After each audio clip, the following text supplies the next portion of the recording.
Fold, Chase McCabe, alongside Elijah Campbell, now in shape on the board at our Wholesale Link Game Studios, powered by RumbleOn.com. Doing a little soft J, little yogging. Some light before the yogging. show.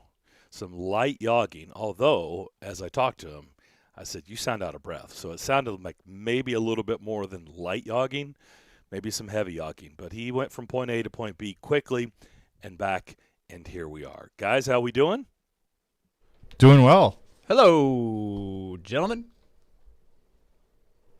Big Chase Will. came in a little bit hot there. Came Did I? in hot. Did I? Yeah, a little bit. A little bit. Yeah, I had to make some light You adjustments. came in. Apparently, Joe's been whispering all morning. Good. The good guys. That's what you sounded like at the beginning. Just saying. I sounded wonderful, and my headset sounded just like the voice of an angel. So Sounded good to me. Wow. I'm just glad to hear you guys' voices. I'm glad to Are be you back. though, really? I'm glad to be back. Really? Oh, yeah. I'm excited. I'm refreshed. It's interesting. Ready to roll. Because I had this very conversation with someone last night. Well, it was actually this was with Lauren. This was with my wife, and she said because she This did- person. Oh, yeah, it was my wife. Well, no, I was trying to remember who. I was Just some around person. people this weekend. Who was that so person I just was trying to talking remember who with? told Oh, me. Somebody that- yes, the person somebody I live that with. lives in my house. My significant Right. other. Well, it's pretty specific, and that's what made me go, oh, yeah, that's what jarred me, because I was like, who told me that? And I was like, oh, yeah, because of where I'm going with this, it's easy to remember because her company is based out of Edmonton. They're headquartered out of Edmonton. They've got a huge Stantec building, Willie, as you know, right next to the arena where the Oilers play. So she deals with a lot of employees. They're very prominent. Stantec is very prominent in Canada, so she's constantly dealing with employees in Canada. And she told me what's interesting is, at least this is her dealings, and now maybe folks that we know from Canada, and there are plenty here, may dispute this, but I'm just telling you her dealings with the people that work at Stantec. When some of the employees that have been there, they've got 4 weeks. They do 2-week vacations. They do two-week vacations. And it seems, she said, mostly all of them do this. Like, they don't do a week at a time when they go do a trip. They do 2-week vacations. Have you ever heard that before? Oh, yeah. Oh, you have? Okay, so this is not anything new. This is pretty standard operating procedure. In Europe, I think they've traditionally done a lot more. Mm-hmm. They make you do it. And like some they some make you countries, do it. yeah, they make you do it. They feel like you need to have vacation. You need to refresh. They don't some want you to work countries too do hard. like a 4-day work week too? Oh, yeah, and some do. Like, I know my parents used to do business in Portugal, in Portugal, and I think it was there. And they do, don't they do shutdown for like 2 hours in the middle of the day? Yeah, I mean I do know that they take naps. Or They take naps, yeah. That's no, kinda I'm what it's serious. supposed They to take be, yeah. naps. Yeah. Yeah, so I just thought that was interesting. And what prompted me is she said, oh, that would be cool. And I said, nothing against, I'm not going to say anything against taking 2 weeks off. But I've been been working for a long time. We've all been working for a long time. And typically, unless you're taking a Euro vacation, right, you're not taking 2 weeks. And I just said, typically, everywhere I've gone, it's not like I didn't have fun. I had a blast, but man, a week and I'm good. Like I'm ready to get back. But think so She's like, I was like, I'm not trying to poo-poo what you're saying, but I've never clamored like, man, if I just had another week tacked onto this trip or this vacation, it would have been perfect. Like I've never thought that before. But how many times have you said when you get back from vacation, man, I need a vacation from the vacation? Like because you've been away for a week, so everything that happens at home, you have to pick that back up and catch up when you get back. That's why I think they do it. Like you could take a week and go somewhere and then have a week to get stuff done around the house and like stuff that you have been putting off or haven't had time to do because of work and everything else. That's kind of what I think a lot of people do. So you're going to burn a week's worth of vacation catching up from a week's worth of vacation. If that's the That doesn't sound very rule. logical to me. That doesn't sound like a lot of fun. Yeah, I got more vacation time that I can do laundry. Oh, well, that sounds like fun. I mean, I get you're probably right. That's what it is because we all feel a little bit overwhelmed when we get back from a long trip. But I mean, gosh, really, you need a week off to recover from that. So anyway, that's what prompted me saying that, Willie. Is when you said I'm glad to be back, I agree with you. Like I always feel that way too. Like I'm good. Like I'm ready to get back. And maybe there's a lot of people out there listening like you're crazy.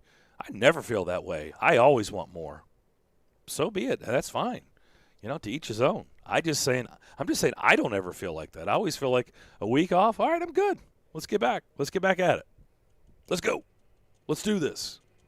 By the way, Trace McSorley out for the rest of the season, according to the Ravens. That is per their head coach, John Harbaugh. Just looking through some of the news and notes that have been going on right as we started the show. The Seahawks right now, their plan is to apply the franchise tag to safety Jamal Adams in 2022, barring a long-term deal. This is per source, according to this is Pro Football Talk that put this out there. Adams would challenge the designation, arguing that he's a linebacker. I don't think he's going to win that. Obviously, the financial gain is pretty significant if he's able to prove that. I don't think anybody's ever said linebacker Jamal Adams, last time I checked. I'm pretty sure he's always been referred to as one of the best or the best safety in the league. Has he not? I think he has, but as we know, this happens sometimes. Like Jimmy Smith was always a tight end, but did not want to be considered a tight end for the franchise tag. Right, for financial Or gain. I can't remember which way was arguing what, but Well, he wanted to be a receiver. Yeah, so right. it's a lot more He money wanted to be attached paid it. like a receiver Sure. because essentially that's what he was, and that was his Yes. argument. So this happens from time to time. But he didn't win. And he had a really good case. Right? At the time when he was in New Orleans, I mean, he essentially he was a wide receiver. Because he didn't block anybody. No, he did not. And so he was a receiver and he still didn't win. So why do we think Jamal Adams is going to win? I don't see that. So I think that's I just think like it's a good darts in the dark. It's something you always want to do, I think, as a player, and really for not only yourself, but maybe for other players. You're trying to argue usage rather than the label that you put on there, because every player, the position you play is only a label. But doesn't this sound like something that they could address and fix in, I don't know, a CBA negotiation? And they haven't done that? They don't do that. That's where I lose sympathy is, because the Jimmy Smith thing, yeah, you're right. He was listed as a tight end, but definitely was a receiver, played wide receiver, and he lost. But, if they had truly wanted to change something, then you put that on the table in negotiations and you fight until you get it. But they don't do that. And but how do you prove that? I mean, how do you honestly prove that? You'd have to have an independent arbitrator. Yeah. Would be the one. I don't. Change Maybe the somebody language. that doesn't know anything about football could hear an argument and agree with you. Well, I think they would probably need to know something about football. But that doesn't stop some independent arbitrators. Remember, Sure. there was the famous baseball case where the guy goes, "Can you tell me, excuse me, well, let me interrupt your conversation here, Chase, about your client, but could you explain to me what an RBI is?" That actually happened. Yeah, and everybody goes, well, this isn't good. Excuse me? This is not good. But, yeah, I mean, I hear what you're saying, Darren, but, I mean, I think you could change the language, or if you really wanted to get something done like that, you probably could. Well, I'm saying, how do you change the language? Okay, change the language to say what? Change the language in that to say what? it's That not the players can just determine whatever they are just for the sake of making more money? It's based on usage. If you were used as more of a wide receiver than a tight end, then you classify as a wide receiver. Okay, what is George Kittle? What is Travis Kelce?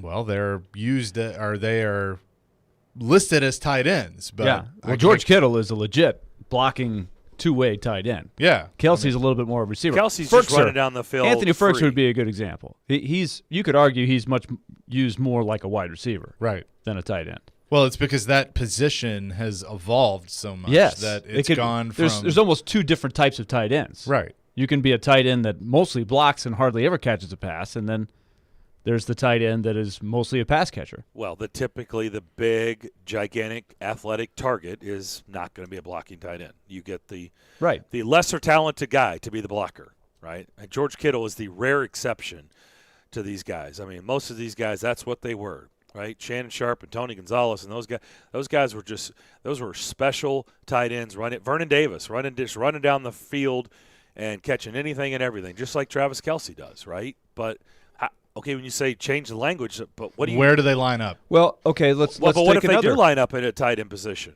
What? It's a Some great They point. do that, and they Some still do. right. You're right, but some also split wide or in their or they're in the slot. It's a great point, and I think the equivalent on the other side of the ball would be, all right, Chase McKay played defensive end in a 3-4, so he's a defensive lineman. But then the defensive coordinator changes, and now you're an outside linebacker. So when you go to your case, are you a linebacker or are you a defensive end? That's another factor. You're the same guy. You've been doing the same. 3-4 or the 4-3, right? Yeah. It changes all that. Well, so, like Rashad Weaver, who's a rookie for the Titans that we will talk about, he was a defensive end in college, and now he's an outside linebacker because of the scheme that he's in. Now, that obviously doesn't apply to a rookie of, fighting for more money at this point, but that's a prime example right here of how many times in this system have the Titans signed guys that have been defensive end their whole career, but they have to convert to an outside linebacker. So, yeah, I mean, and I don't know how, I hear what you're saying. I don't know how you really can monitor all of that stuff, but I do think that, if you had some sort of independent arbiter, they could say, well, the system dictates that they're an outside linebacker, or dictates that even though they're a tight end, they play mainly wide receiver. Yeah, you're going to get a lot of pushback. You're going to have teams come at you and be like, no, you're wrong, and here's why. And they're going to be much smarter than the arbitrator, and I just think that is an uphill climb. And by the way, teams are smart. Oh, so you put the language in there? Great. Good. Then guess what they're going to do with their star tight end? They're going to make sure he lines up in a tight end position. Nothing's going to change other than just where their placement is. That's it. So they're smart. They're not. It's not like you're going to get one over on them. They'll be like, fine, okay, well then we'll do it this way. But nothing's really changed other than our placement, and he's still going to get paid less because that's the position. That's what the position says that it pays. Ultimately, I think what you're trying to do is create leverage, negotiating tactics, and hopefully get the best deal for your guy. He's throwing we that know out there. Adams right. is a great player. We know they paid a lot to get him. So it'll be interesting to see how it works out. But I think that's what it boils down to. They're just trying to argue this guy is unique, he's valuable, and he's more than just X. I'm surprised that, honestly, in hockey, this is not a bigger deal because don't centermen typically, top-line centermen, don't those guys typically get paid more? The center, I think, is considered a more valuable position, but right. there's not a franchise tag kind of thing. There's But not why an don't equivalent they? in that. Yeah, but in negotiations, I wonder how much of that is, I'm surprised it's not tried to be used more. We know, typically today these guys are so versatile, right? I mean, we've seen it here firsthand. One game they're centering a line, the next game they're out on a wing, or whatever. I mean, sometimes injuries dictate things.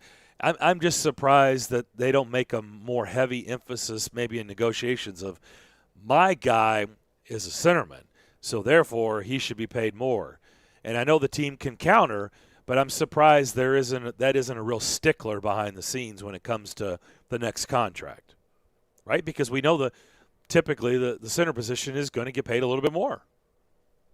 And maybe that does go on. I don't know. Oh, it goes on.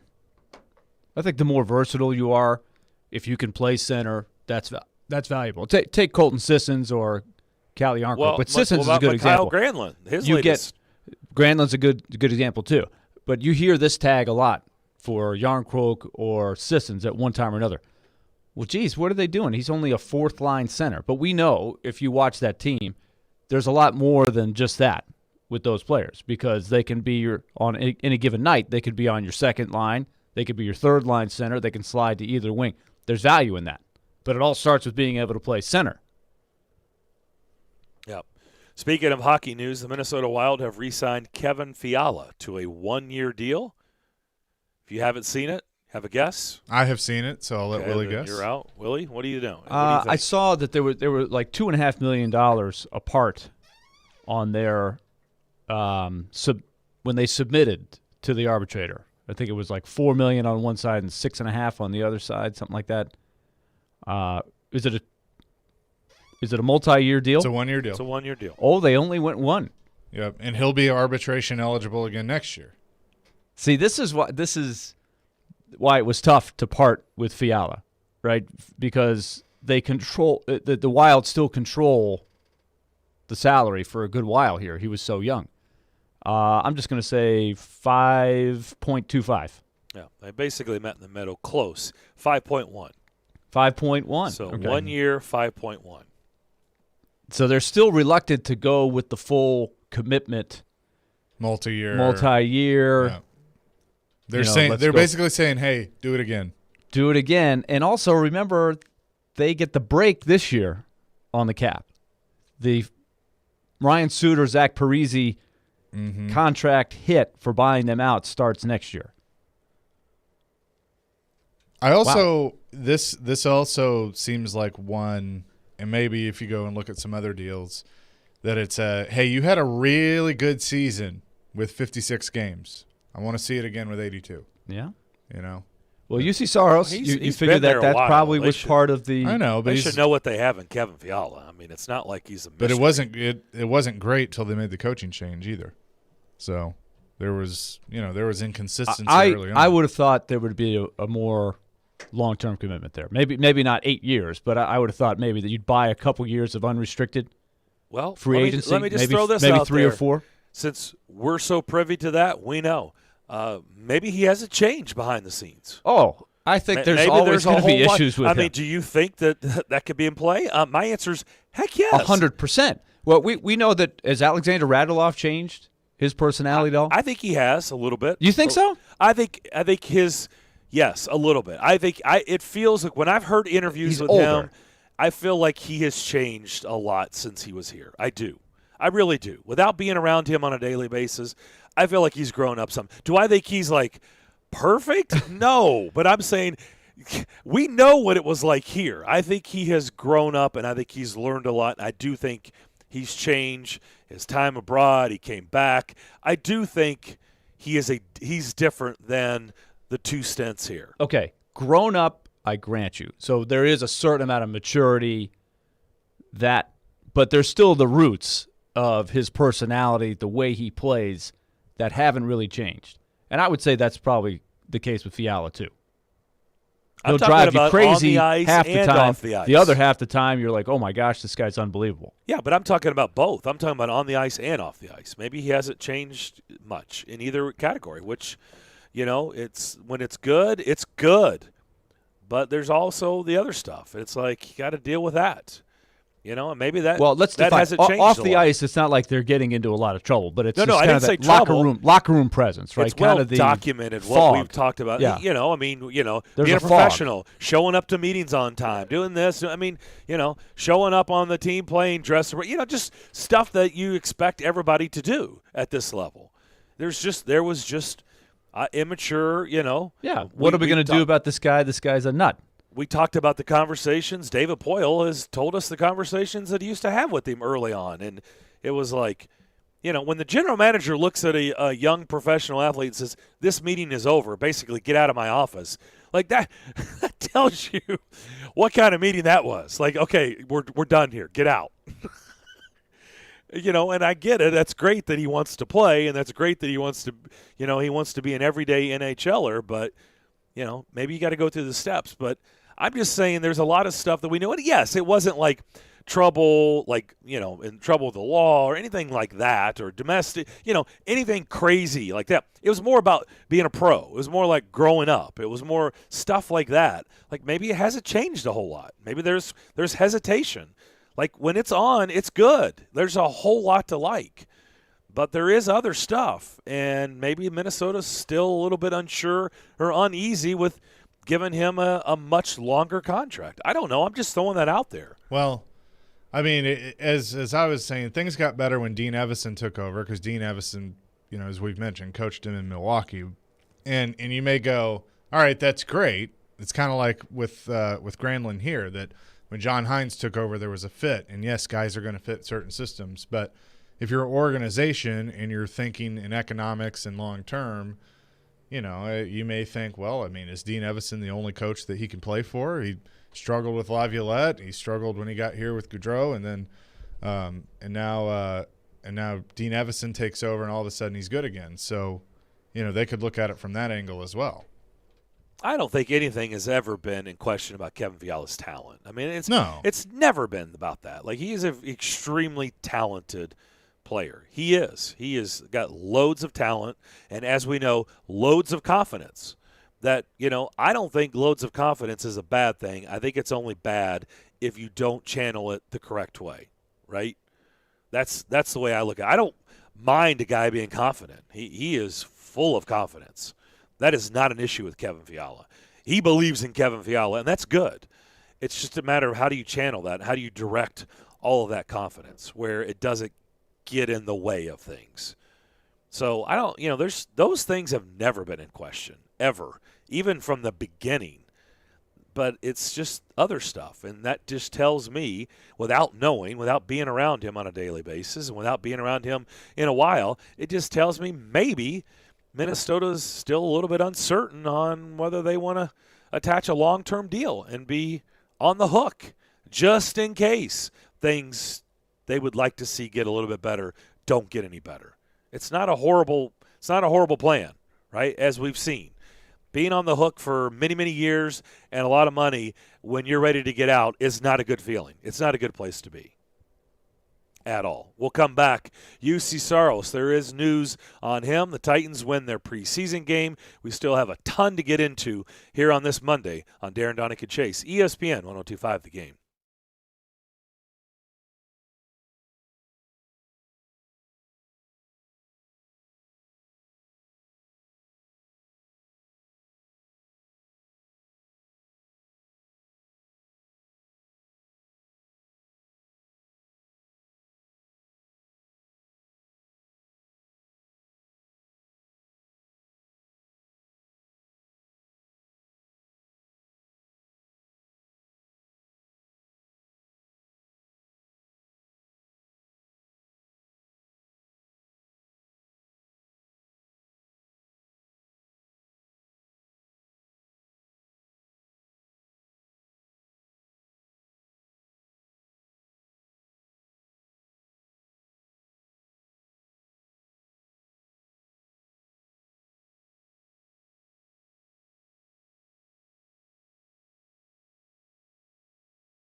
Thank you, Matthias. Don't forget, tell us what you know at 11:45. That's coming up in about an hour and 15 minutes. It's very easy. You just tell us what you know. The best one that calls in is going to win a pair of tickets to WWE Raw at Bridgestone Arena. That's on October 4th. We had Kevin Owens on the show on Friday to discuss that. Tickets did go on sale today, or they go on sale this Friday for Monday Night Raw at Bridgestone Arena on October 4th. So just keep that in mind at 11:45. Just call in and tell us what you know.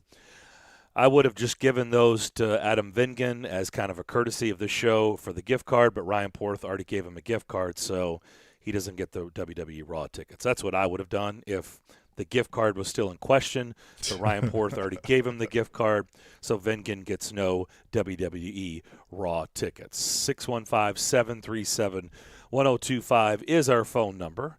That is our phone line driven by WilsonCountyHyundai.com, and our text line as well. Elliot Friedman said, or tweeted out before our show, that UC Saros and the Predators have agreed to a 4-year, $20 million extension avoiding arbitration, which was set to take place on Wednesday. The rules have changed. It used to be you could go through the arbitration hearing and you get a ruling and you could still negotiate. Those days are gone. So the Predators and UC Saros come up with a new deal. It's 4 years, $20 million. If you've been listening to this show, and a lot of you have, you've heard us throw those exact numbers out there. 5 per year and $4 million. I said, just me personally, I remember being a little bit more comfortable with 3 years, but certainly understood it was probably going to take 4, and 5 seemed to be the right number, and I think we were all in agreements. You heard that for weeks on this show, and that's how it played out.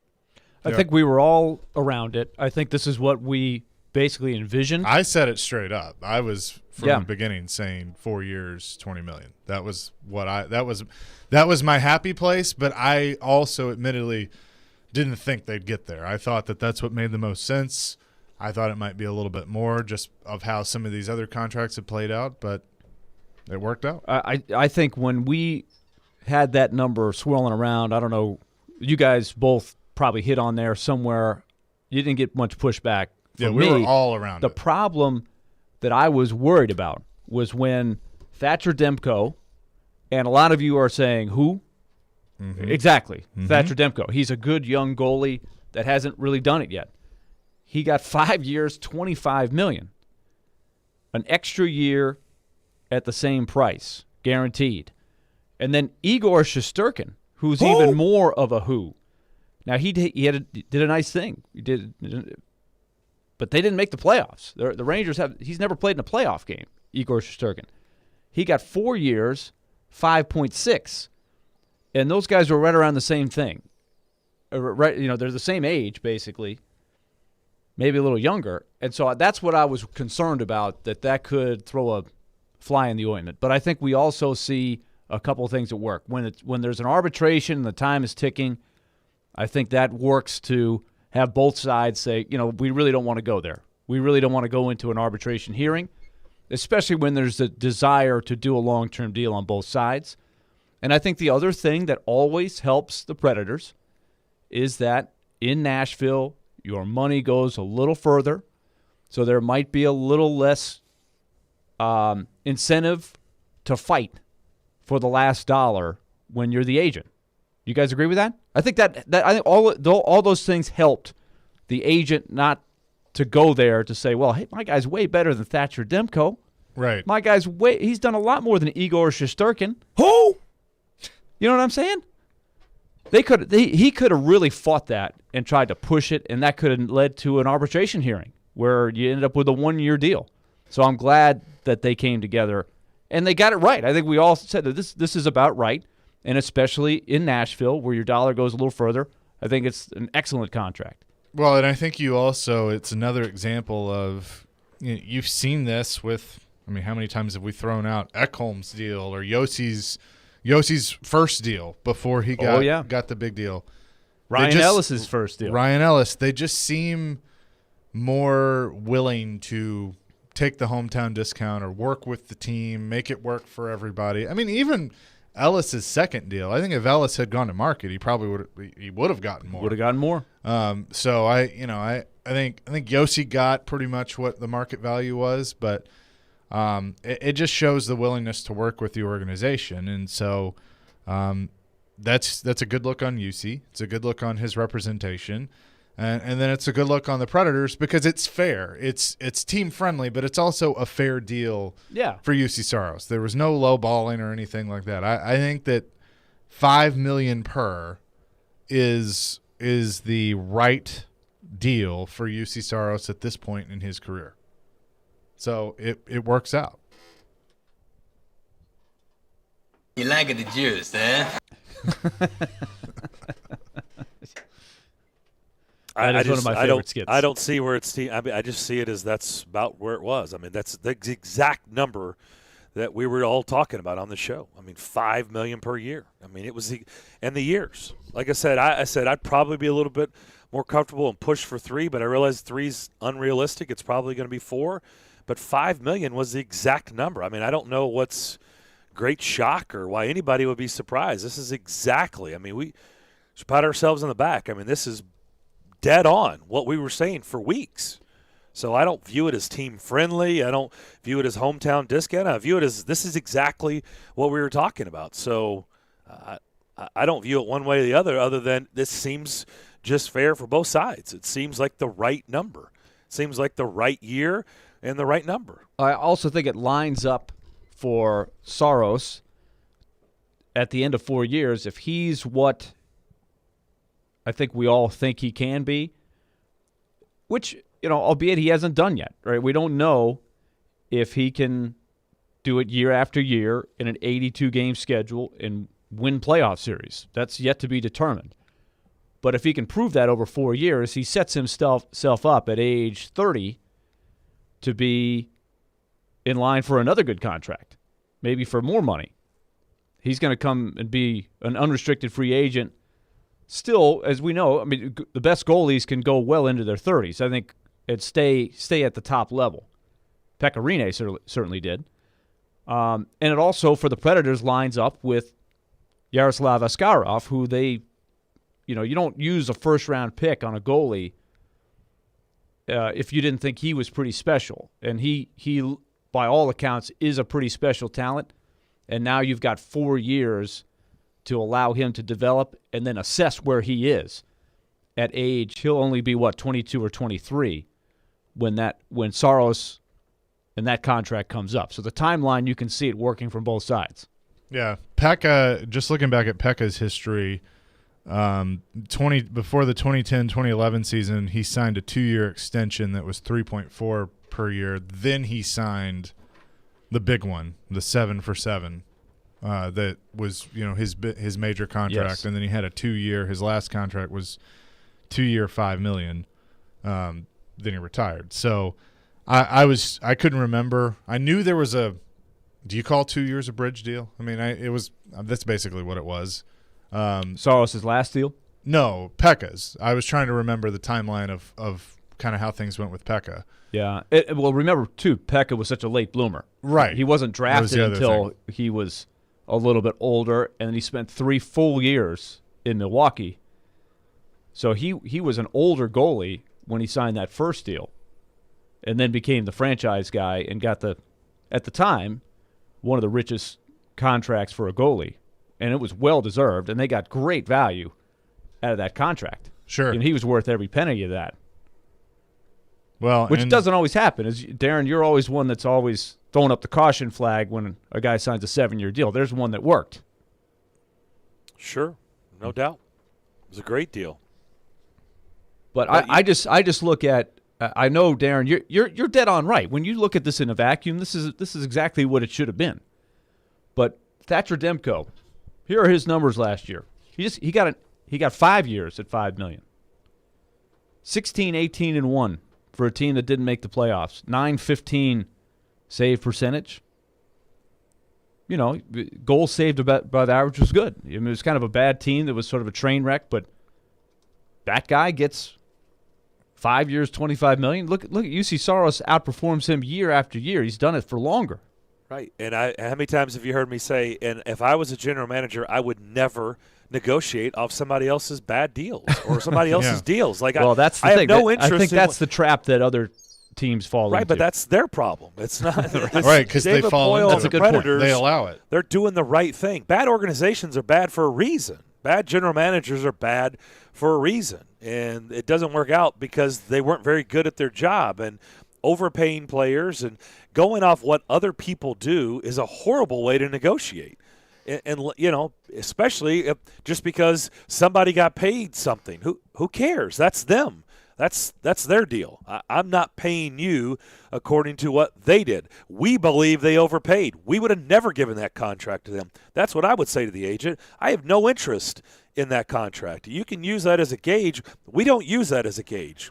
Our number would have been much lower than that. So you don't ever negotiate off what somebody else does because that's just a silly way to do business. But that doesn't stop the agent from fighting a lot. And if you can't meet in the that's their middle, job. it goes That's to their job. it goes to arbitration, and then you have a mess. We remember what happened. That the whole thing with But- Shea Weber back in the day kind of went off the rails with the whole arbitration thing. That was messed up. That hurt the relationship. So I'm glad it didn't get there. Well, in this case. But see, the thing is, too, you have to remember the Seinfeld episode of you have to have hand. You have to have the upper hand. You have hand in the relationship. Well, the Predators have hand because they could have just let it go to arbitration. They could have. He's still an RFA. Mm-hmm. They had a little bit more control. And so if they, if the agent, and maybe they did behind the scenes, is like, well, Demko got this and Grubauer got this, and Shesterkin was the other guy. Yeah, and $5.6 million a year. I'll let you take his name. And this guy got this. Just call him that guy. That guy, Igor. They Igor could Rangers. have. They could have let. Willie's just showing off at this point. Well, Well, he's you guys can say Igor. he's a play-by-play announcer, so he should be able to do that. But my point is, you guys don't know how to say his name, and there's a reason for that because he's only played for 2 years, and he hasn't done anything. Well, that doesn't mean that we still would know how to say his name. It doesn't really change. I know how to say another Igor's name. Afanasyev. well, you I'm go. sure the Yeah, first couple there years you that go. you guys started to practice Vasilevsky, it took a while before you got the hang of it. But now he's the best goalie in the world. It's pretty easy to say it. Vasilevsky. I'm still not very good at Giannis. He's a star. I'll tell you what. Antetokounmpo.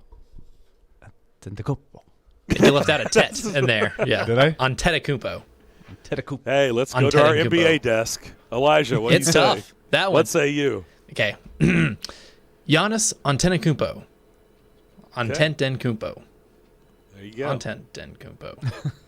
Now you're questioning yourself. You can aren't kind you? of let it I'm flow. trying. I'm sure. Yeah. If and you not let it flow, quite it get sounds right. better. It's hard to break it up. To enunciate it is a little difficult. Well, You that's kinda what just you gotta let love it fly. about Mike Breen and those guys who, in the flow of the game, can whip it off. That's why they Yeah. say Giannis about 7 out of 10 I thought it was times. Antetokounmpo. There's a little. At least I don't. You're think close. so. You're close. You can get by with that. I think if you just let I've it flow. heard people get by with that. Yeah, Oh, yeah. I wouldn't Many call people get by BS. with that. If you did that, I wouldn't hit the BS button. I need to go back and find the like his first game, like his first appearance in a Milwaukee Bucks uniform. The broadcaster for I think it was the Bulls who they were playing just butchers the name. I mean, about as funny. It's like Kendrick Perkins saying Moses Moody. I mean, this one was pretty bad. I'm going to be I mean, honest if with you would have said that, I mean, I would have done back to school. I'd have been like, I'm satisfied. I mean, I would have been perfectly fine with that. I'm going to be honest. If I was the PA announcer for the Bucks, like if it's his first game or the summer league PA announcer or whatever, he's coming on the court, I'd be like, Giannis, son of a. You would have heard that over the arena speakers. Well, it's not like that doesn't go on in hockey. It's not Oh, like man. Willie doesn't, have that happen in hockey. Well, the we Mississippi know, State too, basketball announcer some of had the- that happen too. Well, there's no better example than the early years of the Predators, and Pete Weber can tell you better than anybody. It got to the point where we curiously would turn the PA up just so we could hear what the PA guy would say because they didn't care. Hey, we're playing Nashville. Nobody knows who these guys are anywhere. Like the who would have been the toughest name then? Well, they had Vitaly Yachmanev, and they had Rob Valasevic, Yeah, and they had Bubba. Bubba Baronsweg. Yeah, Baronsweg's Dan a Hamuse. scratched in. There was some interesting Pete ham. loved that one. There was a Ham ham-wee. Hemwee? Ham-wee. Dan Hemwees. Joe Rex Road. Dan Kessmer was But tough. the That was a point tough is, one. if you just ask and do your job, especially the PA guy, just ask. Well, what's funny, too, if you go listen to Pekka's first game, Pete and Terry, it's like Renee, not Renee. Renee, which I think Renee is a little closer. Rena to is yeah, I Rena. think was it. Pekka Pekka Rena. Yeah, Yeah. that's what it was. Pekka Rena. So there is some of that where you're Yeah. not quite sure, and it takes a couple of Then games. we had Sometimes it the takes a year. Southernification of ERAT. Yeah. Southernfication. Anyhow. Yeah, So let's not go down that road again. So We've been there. Saros, I think it's good now that this is done. If they had gone to arbitration and it was a 1-year thing, he could have been right back in the same position again next year, arbitration eligible. So just to get this out of the way, 4 years, done deal, excellent for both sides, I think. And now we'll find out what he can do. He is maybe their most important player. We know the goalie, just like the quarterback in football, you can't get by, especially on this team. This team is built now to not outgun you. This team is built to be tough, hard-nosed, and win the game 2-1 or 3-2. Right? They're not gonna just outgun you. No, They need great goaltending. I don't think they're going to be the stars of what, 4 years ago, 3 years ago. And they kept the budget. This is another thing we mentioned, Darren. You remember when the season was winding down and we were kind of saying, well, what do we think the budget's going to be? This is before we even knew that Pekka Rinne was going to retire. That we thought that the roles would swap, that Saros would get closer to what Rinne's been getting the last 2 years, dead on, and that the backup would get around what UC was getting. And this is exactly what it is. The budget has remained exactly the same for the two goalies that it's been for the last 2 years. That's exactly right. All right, we'll come back. The Titans got it done down in Atlanta on Friday, the first preseason game, first of 3 in the books. We'll discuss that next to close out the first hour of Darren, Daunic, and Chase. ESPN 102.5 The Game. A little more juice.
steps up, and this pass is picked off.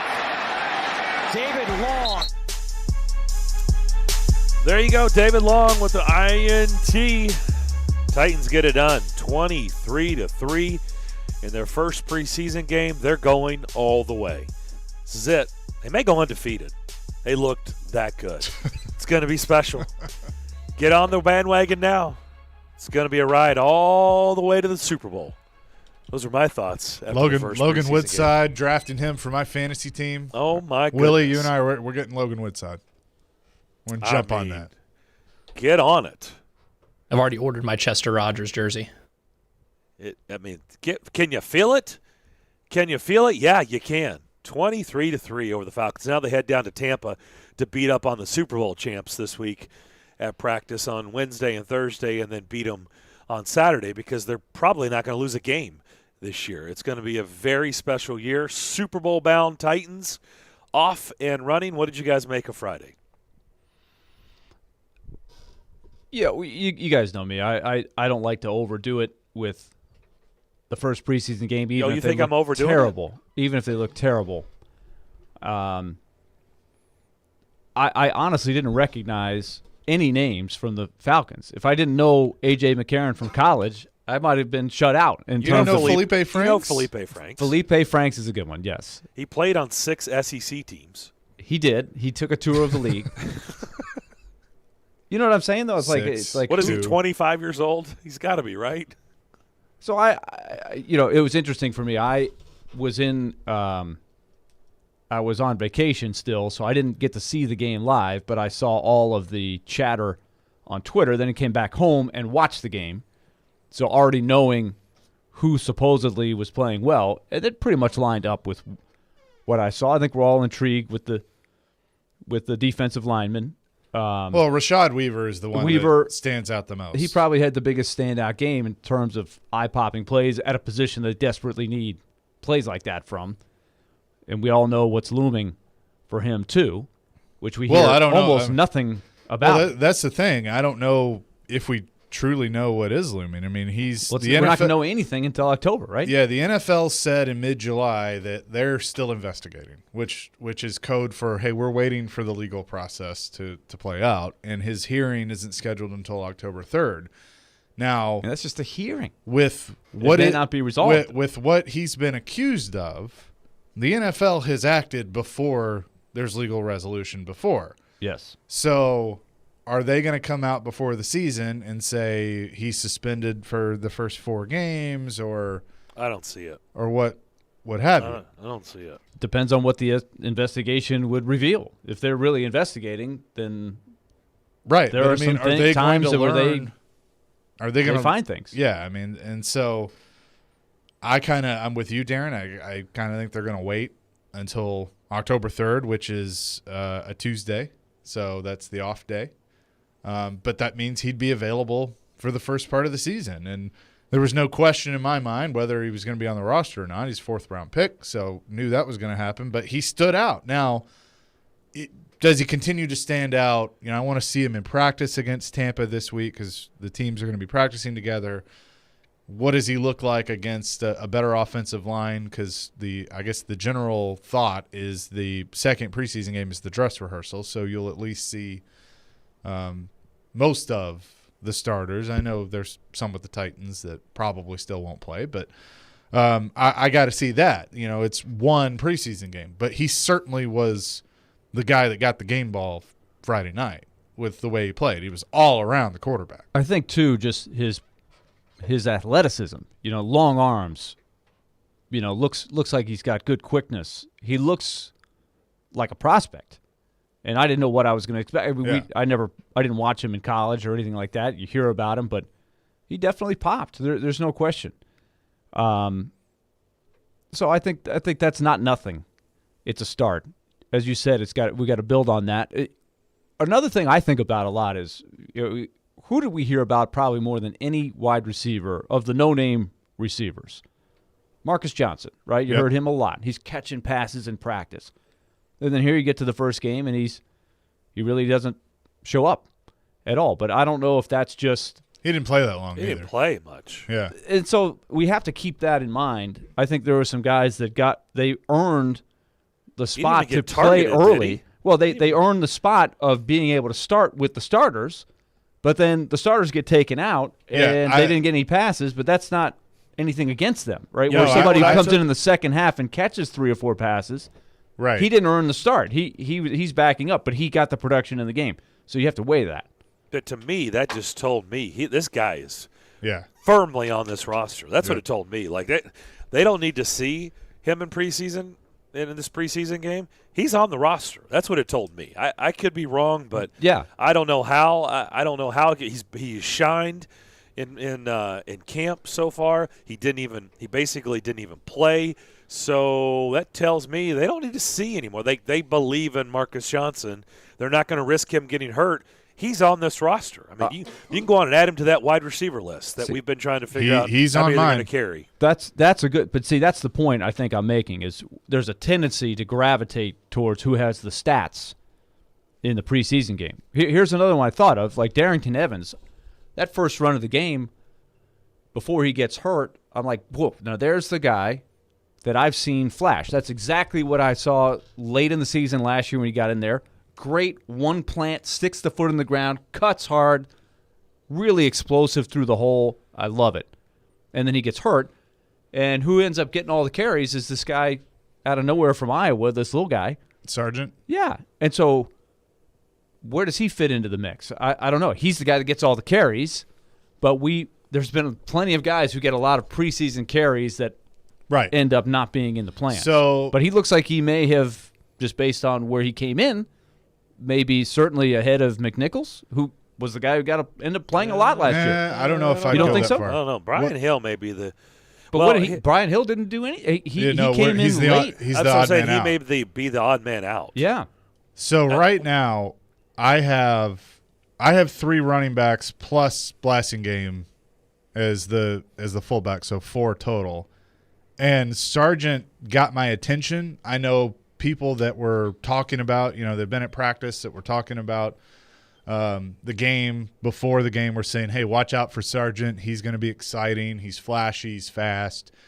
And that certainly stood out. The thing that concerns me the most is Darrington Evans. Yeah, well, I mean, it's everybody. I mean, look, we've seen this book written a million times in this league. It stinks, and I'm not saying this is it. I'm not already deeming him like he's just always going to be hurt. It's going to affect the longevity of his career or lack of, and it's going to end up being what ends up being, what puts him out of the league. But right now, that's all it's been. And we know how this league works. And they can like you, and you can show flashes every time you're out there. You can look really good every time you're out there. But if you're constantly in the tub, if you're constantly not on the field, your shelf life is really, really short in this league. It just is. And I don't know if this is going to be the case with Darrington Evans, but it's fair to discuss it because that's all we've ever seen since he's been drafted, is he's just been hurt a lot, and you hate it because what did he get? A knee injury? Yep. I mean, he looked good, but I mean, who knows? But it was it was even non-contact. Yeah, it's just like So how long is this going to set him back again? And it's like, I'm not saying it's this year, but if this is the trend, I mean, he won't be around long just because they're not going to wait around on him to be healthy, right? I mean, that's not how the league works. Well, and you could tell in postgame that when Vrabel was asked about it, he was frustrated with having to answer that question. Well, let me just tell you right now, if I was Des Fitzpatrick, I would be very, very nervous because whenever the coach says that about when asked about your play or what you need to do better, and you get that response from the head coach, I would be very concerned. Yeah, because I know the general consensus has been he's a 4th-round pick that they traded up for. He's not going to get cut. And generally I would say, yeah, that's the case. But right now, if he makes this roster, he's taking a spot from somebody just because they don't want to cut him because he's a 4th-round pick that they traded up for. He hasn't done anything. And like you said, Darren, I mean, he's not getting the praise from the head coach either, which is not a good sign. I mean, I don't know if this is going to be one of those classic cases where, he's pulled something, so he's on IR to start the season, or they stow him away that way. But there are other guys that he would be taking a spot from if he makes this roster How right would now. you And I like have to six. be him? How would you like to be a rookie wide receiver and hear your coach answer a question about you this way? Yesterday you said Dez Fitzpatrick had to do a lot to get increased reps. Are there any small victories or small building blocks that you could pull for him? Yeah, I mean, that's always, we have to. I just was answering a question that's a competitive room. And, you have to, and everybody does. We have to all earn the right to be here each and every day and earn and prove our value to the football team. And there are always small victories along the way.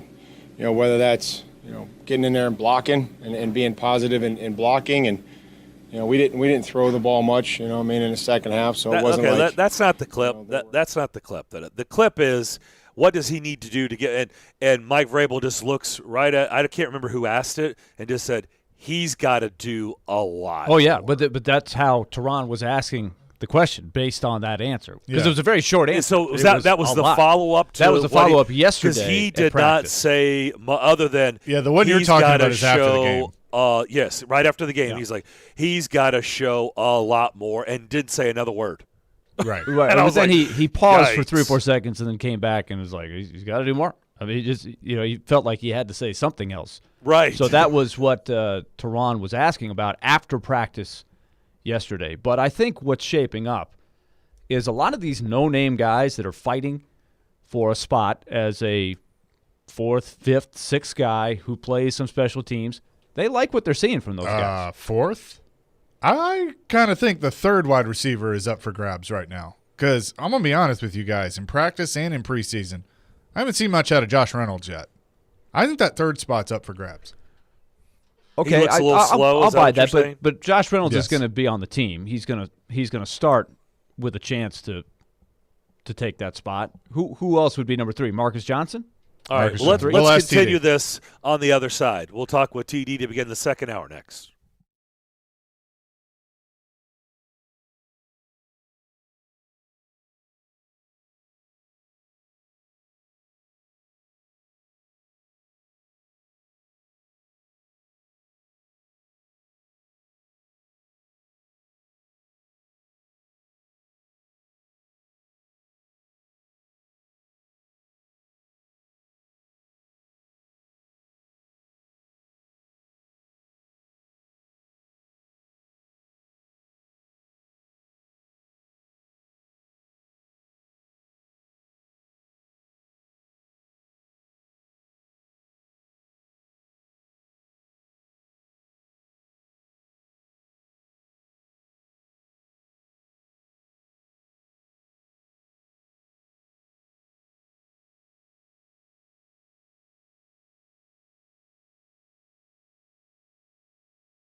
Second hour, Darren, Daunic, and Chase here on this Monday. Hope everybody's having a good start to your week. Darren McFarland, Willie Daunic, and Chase McCabe with you. Elijah Campbell manning the board at our Wholesale Link Game Studios, powered by RumbleOn.com. Every Monday we talk with TD, Teron Davenport, if I could spit it out.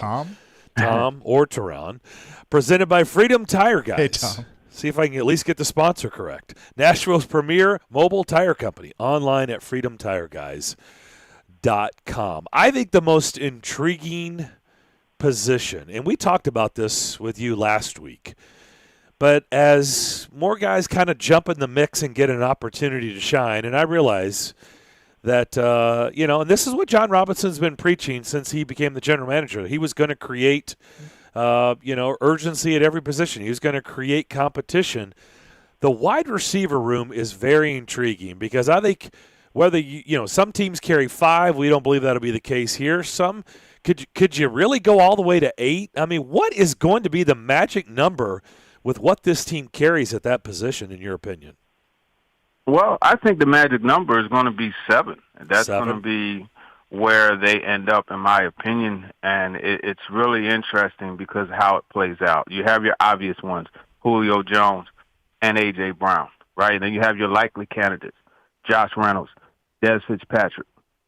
He's a guy they traded up to get in the 4th round. I would be very surprised if they cut him, even though he's struggling. But then after those 4 guys, there's 2 groups of 3. So you look at the receivers, what I call the Smurfs, right? You got Mason Kinsey, who had an outstanding game against the Falcons on Friday. You have Chester Rogers, who had a really nice punt return against the Falcons. And then you got Cam Batson, right, who had a beautiful back shoulder catch, and that's just a guy that Coach Vrabel just really, he likes the toughness, right, the street rat in him, So you have those 3 guys who are smaller receivers that double as punt returners. Then you have the bigger guys, right, and Marcus Johnson, who's probably been the most consistent player, period, in camp, right? And he's a guy that could be a gunner. A lot of people forget at Texas, he came out of Texas as a 4.39 40 guy. So obviously the speed is there. He's not 6'3", 6'4", but he plays much bigger. And then you got Racey McMath and Nick Westbrook-Ikhine, who were the gunners on Friday when they played the Falcons. So I think one of each of those trios adds to actually two of the trios, as well as one of the smaller guys. I think that gives you the full 7. But you just named 10 guys. That's why this is interesting, right? That means I didn't name which guys would be getting in. No, I know, but isn't that the interesting part, right? Like 3 of those guys you just named got to go, or they're not going to be on the active roster, I guess, is the best way to put it. I mean, I think, look, Mason Kinsey, it's a great story, and I think they want him around. I don't believe any of us, really believe he's going to be on the active roster, but after that, I mean, I think it was easy to kind of maybe look at Batson, but he looked good.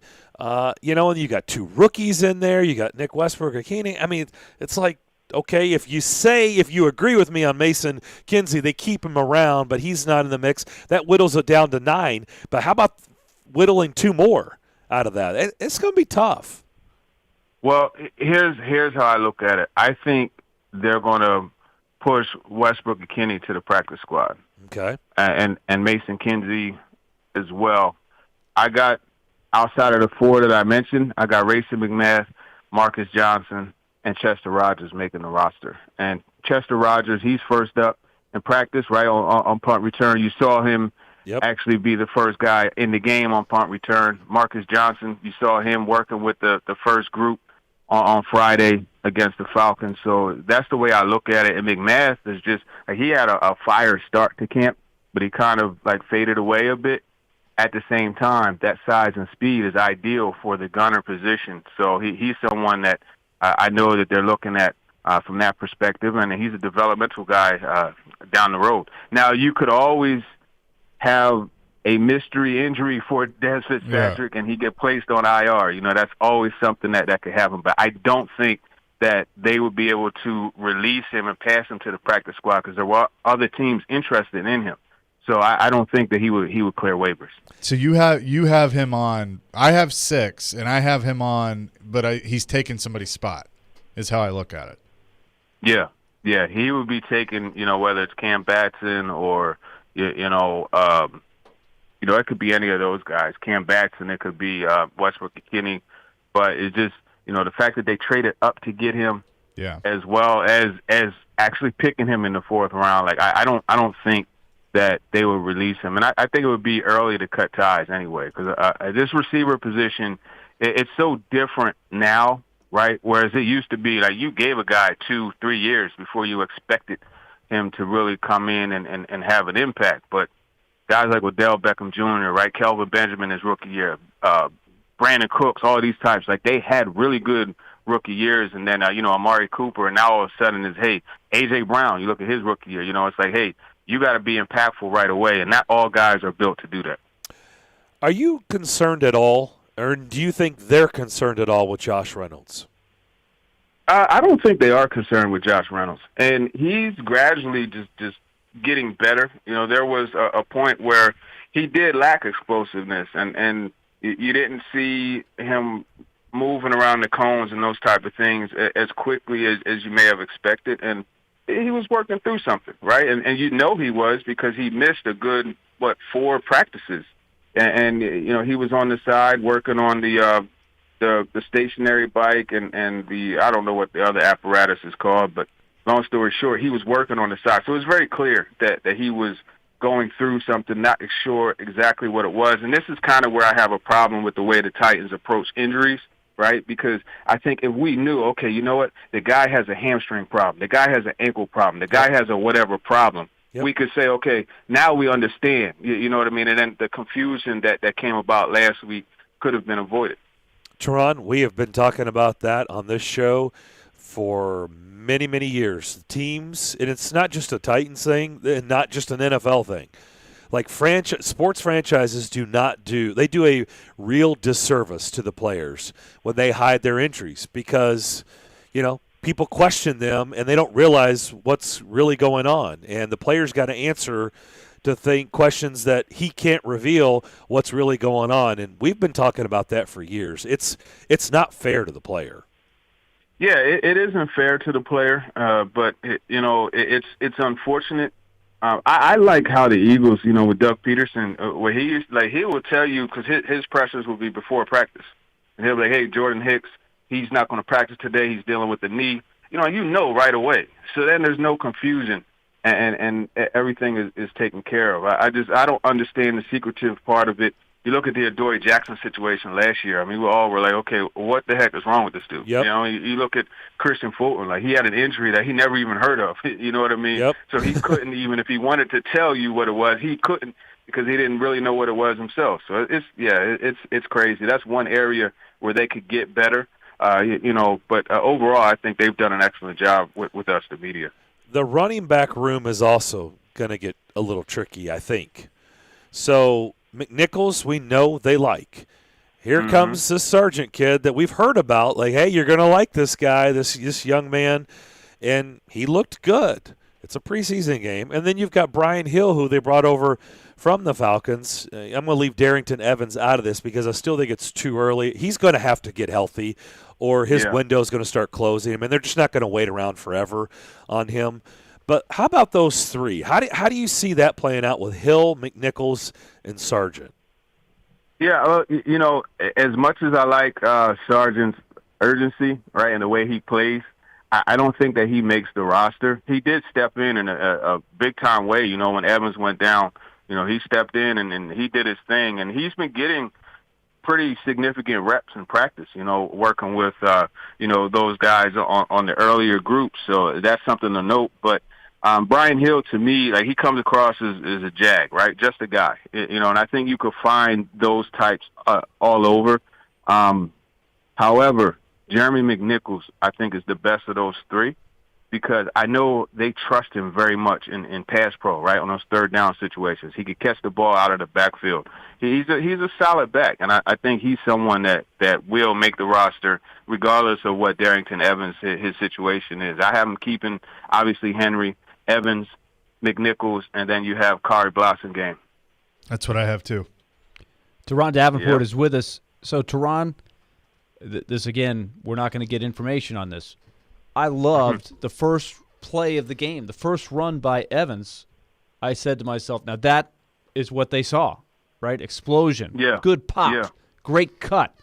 And then the non-contact thing, that's always concerning to me. If it was just a bruise or something like that, that's one thing. But the non-contact knee injury, I don't know what that is. Do we have any clue on how long this is going to hurt him? No clue. And they don't like to give timetables anyway, so that's something they definitely – and I'll say this, that part is fair. And Coach Vrabel explained that, he doesn't like to give timetables because if he says a guy's 3 weeks and he's out 5 weeks, then there's a lot of question and a lot of, wondering and conclusions being drawn. So I respect that approach. I just wish he would have the same approach with the initial diagnosis. Hey, look, it's this, But Evans, we don't know. He didn't practice yesterday. I didn't see him on the bike or anything. I didn't see him, period, at practice yesterday. We'll see what happens tonight when they go from 5 to 7. Just take the Colts approach and just do 5 to 12 weeks. That gives you a nice long window. And you can't say you didn't give a timetable. Right? I gave you a timetable between 1 and 15 weeks. You sound like one of these cable companies. I know. We'll be there. Yeah. Okay. Sometime between now and Halloween, he'll be back. There you go. Yeah. It's a nice long window. Teron, how did you? Let's look at Woodside first because I was really wanting to watch him closely, and I know, the way the game went, it was an interesting game. It was, they sort of controlled the game throughout.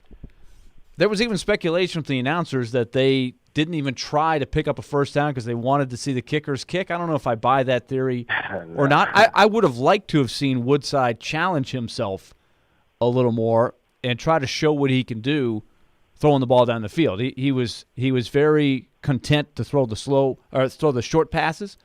That said, I thought there was a couple times he had a guy open and still waited and took the pressure and went down. So how do you think they evaluated him?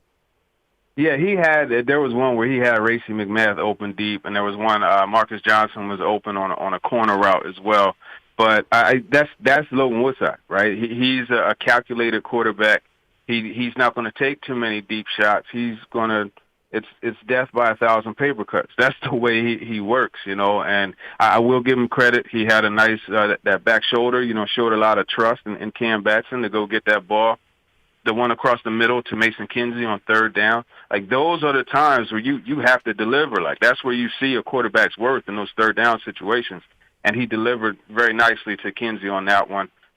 He had to throw to Cam Batson early in the game where, if I was Batson, I went back to the huddle and pulled him aside. Like, hey, man, my mother's watching this game. You can't get me hurt like that. You know what I mean? Because he got him banged up a little bit. But overall, I think he did a good job handling that blitz, right? And because, we know Dean Pease was getting after them. And to be able to execute with that patchwork interior offensive line, I give him credit for that. I'm just still watching and wondering. Like my example of Evans on the one run. I'm like, okay, I see something here. I still haven't seen what it is about Woodside yet that has me confident he could go into a game and do well. Not that I have that in Barkley either, but let's get your thoughts on Barkley because I do think you can see the guy that at one time was considered a guy that had some tools. I kind of like how he throws the ball. Yeah, you could definitely see the tools. The ball comes off his hand really nicely. He's able to go downfield with it when he wants to. I think the main thing with Barkley is you get those random, like, what the heck throws. You know what I mean? And that's something that you don't really get from Logan Woodside. Put it this way, if Woodside came into the game, they would have to alter the game plan some. And it will become just, like I said, a lot of dink and dunk. But you're not going to worry about him turning the football over. Now, you may worry about being forced to punt, right? Because you don't want to get in a situation where he gets sacked or you get a loss of yards. But I think with Barkley, you have that random mistake, that random throw that will lead to an interception, and those type of things. And that's, I think, where Woodside has the advantage. He's a safer quarterback than Barkley. Talking to Teron Davenport, Titans NFL Nation reporter for ESPN. Looking at the offensive line, again, you said it best, makeshift offensive line. You didn't have any of the key players playing, but Dylan Radence was one that we did see. Definitely feel like he's a project. He's a rookie. He's trial by fire. He just has to learn. But what was your overall thoughts on him and how he played? He blocked well in the running game. Definitely, I give him credit for that. And just being able to, play in the phone booth and on the island because he played, tackle a bit later. I think you're with him because, absolutely. Yeah, it definitely seems right to me. Exactly. I hope He's so. the backup last year in Baltimore. I think it was week 10, right? He played left guard. And then Sombrero, Radence, Lamb, Quesenberry, Brewer. Would the 10th be somebody like Brent Cavill that they signed, or who would you have kind of in that 10th spot? So you have the 5 starters: Quesenberry, Sombrero, Radence, Brewer. I think the 5th one is a wild card, honestly. I think it's open right now. I think it's open. Ross Reynolds is a guy that played a bit. That he had a decent game too. So they have there's a lot of depth. Where's number 57? He's a guard, but Puff.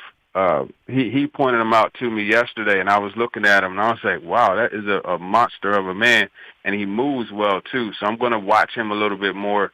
He could also be in the mix, because they need interior guys. Yeah, absolutely. All right, let's talk about Rashad Weaver. We know there's some uncertainty with the legal issues, but he looked really, really good Friday night. I know he's been somebody that everybody's been talking about in training camp, and with the firepower they've brought in at the pass rush, just having him as a part of the mix, even if it's in a depth role, not necessarily a starter. I like what I see so far. What was your evaluation? Yeah, no doubt. And I tell you, if you go back to March, on my timeline, you'll see clips being posted of him. He's a guy that I like. He and Patrick Jones, his teammate at Pitt, I liked both of those guys. And for me, it's the length, right, and the way he's able to use that to get leverage. I mean, that dude was coming off the ball, and he was blowing by offensive linemen and getting in there. And even if he didn't get the tackle, the sack, he still got a hit on the quarterback, or he got pressure, right? And those things are critical. Like, they want you to impact the quarterback, even if you're not sacking them. So I think that was something that he did well. He set the edge aggressively. It's cool just to see the things that Ryan Crow is what he's working on with him, and Coach Vrabel and Coach Bowen, when they're all working with these guys. It's cool to see that stuff transferred to the game. And one of the things they always work on is just like, disengaging the hands the way they do, and turning, like bending them and turning that corner to close on the quarterback. And you saw him do that multiple times. You look at that sack he got, on Felipe Franks late in the game as well. It was an excellent example. We didn't see, a lot of the corners that we, are expecting to see once they get into the regular season. But as they fight for those depth spots with the cornerback position, who stood out to you? Breon Borders. I really like the way he came off that one route and drifted back in the pass lane and almost picked it off. It came out at the end. He did a good job selling it, but he's someone that he has just consistently competed. He and Marcus Johnson have had some battles in camp, so it's been cool watching that. He's a depth guy. It's outside of that, you have your usual suspects, right? Elijah What about Chris Jackson?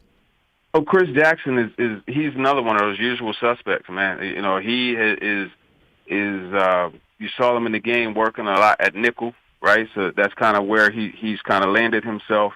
And I think he's good there. And he gives you that speed to turn and run with some of the faster guys at the nickel spot. Ideally, I think it will be Fulton in there. And I would imagine they're going to gradually work him in there once Farley comes back. But I feel like they want him to be the right corner and Chris Jackson to be the nickel to start. Until Farley's ready, then anything goes. And then you got Molden, right, who is tailor-made for the slot position as well. So there's options. Both were perfect. Is it Tucker McCann's job to lose? Good question. Unfortunately, he's out with injury, right? You had a boneheaded play by the Falcons dude, and I would imagine that'd get him cut.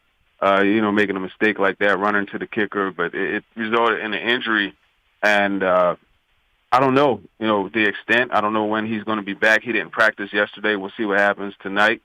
But Ficken, he's made some long field goals in practice. And McCann has too. So I would say they're neck and neck, to be honest with you. Good. Good competition brewing then. TD, thanks for the visit. As always, should be another fun week. Are you going down to Tampa at all for either the practices or the preseason game? Oh, yeah, absolutely, man. I'm not going to miss an opportunity to see that. So, yeah, I'll be there. Jared and I will be doing, Power Hour on Wednesday and Thursday. So you get double trouble this week. And, yeah, we'll keep it rolling, man. Awesome. Love it. All right. Good stuff as always. Thanks for doing this. Have a great week. For sure. Appreciate you guys. And Willie. Man, our Teron, Mets, man. Rough weekend, man. Rough. Rough weeks. Plural. Yes. Hey, it's okay. It's lonely. It's lonely up here in first place. Do you know what their record is against them in their last 25 games? 21-4, or 4-21. I guess is the best way to put it if you're looking from the Mets angle. 4-21. Yeah. Thank God for training camp. Yeah. I'm not sure it's going to get better. They've got to go to San Fran. They got to go again to play the Dodgers in L.A. And then the Giants come back to New York. Let's see where they are in a week and a half. And there's no guarantee that DeGrom pitches again this year. In fact, I'd be surprised if he does.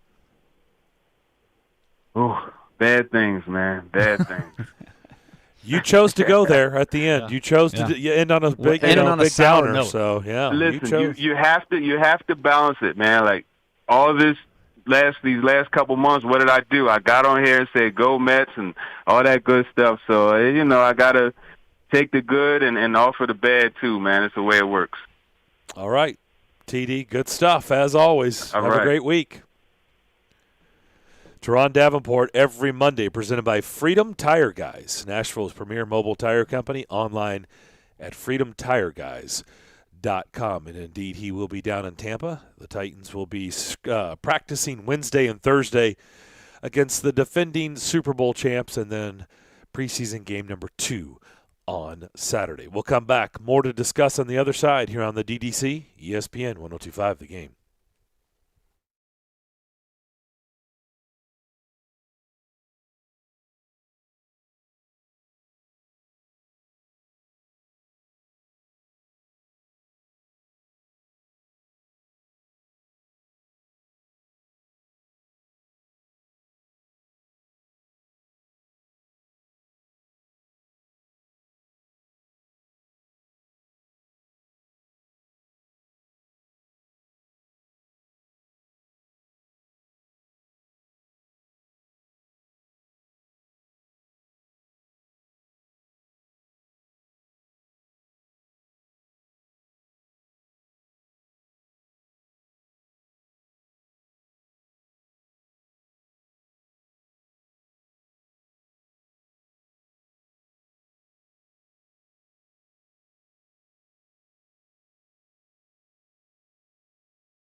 Don't forget all of our Titans training camp reports presented by Farm Bureau Health Plans. Frontier Basement Systems, the all things basement-y company, the Trenches Shop Gallery and Boutique, and the Cut Truck Mobile, Nashville's newest barbershop on wheels. You have control of time and place. Book your appointment at thecuttruckmobile.org. Back here on Darren, Daunic, and Chase. Tell us what you know. That's coming up in about 15 minutes or less. Remember, we've got a pair of tickets to WWE Raw on the line, Bridgestone Arena on October 4th. Tickets to that event do go on sale this Friday. And if Porth hadn't gone rogue and just gave Vengen, a gift card without telling anybody, we would have given those WWE tickets to Vengen. But now he's got his gift card, and so it's all good. It's all good. So maybe I'll be nice, and I will take Vengen as my guest to WWE Raw. Because we all know I'm going. So maybe I'll take Vengen as my plus one.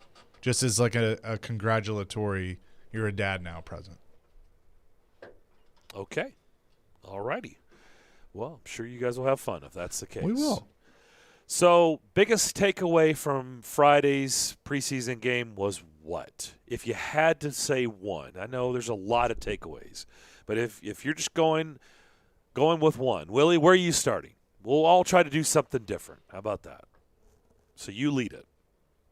Biggest takeaway was what? My biggest takeaway is I'd like to see them push Logan Woodside a little bit more in these games to find out what he can and cannot do. And I think that opportunity will happen and present itself the next two games. But give the example that you and I were talking about during the break, because I think this is interesting. The example I use, and I referenced it with Tehran, the broadcasters jumped on this, and I don't know that they're wrong. It was a 3rd and long in the red zone. I don't know, 3rd and 8, 3rd and 7. We could look it up. And they just ran it straight up the middle.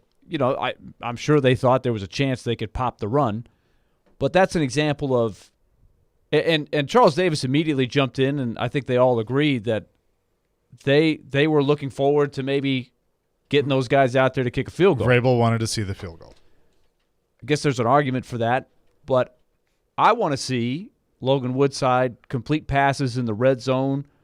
We all know it gets tougher in the red zone. I want to see if he can make a good decision, make a tough throw in that situation. So that's my takeaway. I'm really watching him closely, and I want to see if Barkley can challenge him at all. He has not really been challenged by Kaiser, obviously, and then last year when they had the kid from Northwestern who had started a bunch of games, I'm blanking on his name, who played for the Broncos. Trevor Siemian.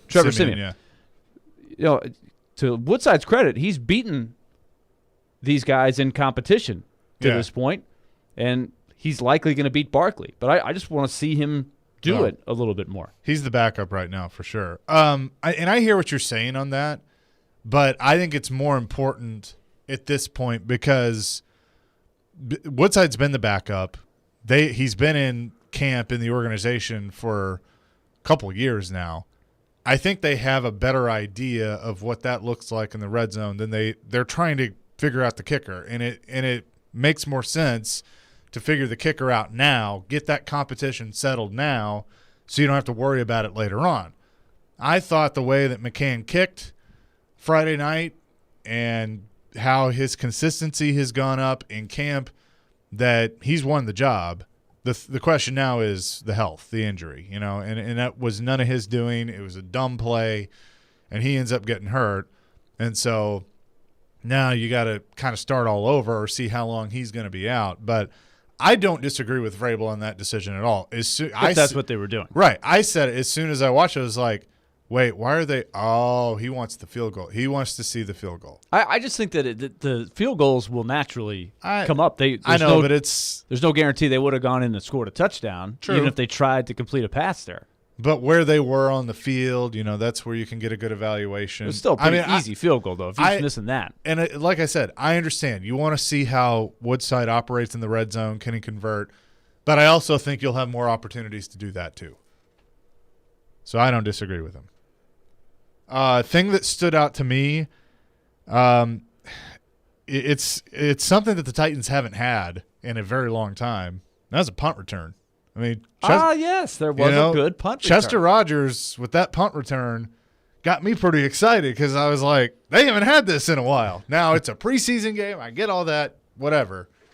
But if that gets him on the team and he's effective in a regular season game, because even though there's not as much of an emphasis on that part of special teams anymore, especially kickoffs, punt return, good field position is important in my mind, and there should be an emphasis on it. And so I think having an effective returner, whether that's Batson, which they've tried him before, or it's Chester Rogers, or Evans is more of a kickoff return guy, I think that's something that I'm glad they're focusing on, and I was glad to see it pay off, albeit in a preseason game. I hope that's a sign of things to come because this team has not had an effective return game in a very long time. My takeaway is that Dean Pease does not like Mike Vrabel. That was my takeaway from the game. Because and why do you say that? If he liked him, he sure as hell wouldn't be blitzing in a preseason game. I can tell you that. The fact that Dean Pease was bringing the heat on Woodside, I mean, that didn't stand out to you? I mean, I'm saying this a little bit kidding, but I'm also doesn't wondering, surprise me at all. like, not really. So, like, yeah, but I mean, we know what Dean Pease his approach, but this is a preseason. Wasn't it Kelly Was it Kelly Holcomb that you had last week that, or it was somebody? We had a guest last week that was saying, I remember in like the fourth preseason game, watching 9 guys stand up on the line, knowing that Dean Pease was bringing the blitz. Yeah, I understand that. But I do think that in a preseason game, that's a little reckless, in my opinion. I mean, look, nobody wants this thing to look like the Pro Bowl. I get it. You do have to evaluate stuff. So, you have to play a football game. But trying to blow up people in a preseason game, it's like, really? I don't know. I think that's Dean Pease. Pease. A bit much. It was a bit much. It's not like he was bringing 3 or 4 blitzers, but don't you think, in a way, when you say it means he doesn't like Mike Vrabel, I could argue that he's doing a favor to the Titans because you've got to find out if Logan Woodside could handle these things, even in a preseason game. And like I think Teron agreed with me, I think there were some times where Woodside had a guy where he could have made a good quick read, quick throw, and got a completion rather than take the sack or have to throw the ball away. Let me ask you. I thought that was good. This is what I want to see. I want to see if Woodside can play. This isn't 7-on-7. And let me ask you this, Darren, because it's a preseason game. Doesn't matter. It is the only thing it's there for is evaluation, seeing how you act in certain situations. It's why, like in a regular season game, you would never set up, just so I can see the kicker. But you can do that in preseason. Arthur Smith and Mike Vrabel were talking before the game. I'm sure at some point he and Dean Pease ran into each other. If you're Mike Vrabel, wouldn't you maybe casually mention, hey, throw some blitzes at him. I want to see what he does. I don't think so. I don't think you go there in those conversations. Not at all. No, I don't subscribe to that at all. No, I don't think it's because Dean Pease doesn't like Mike Vrabel.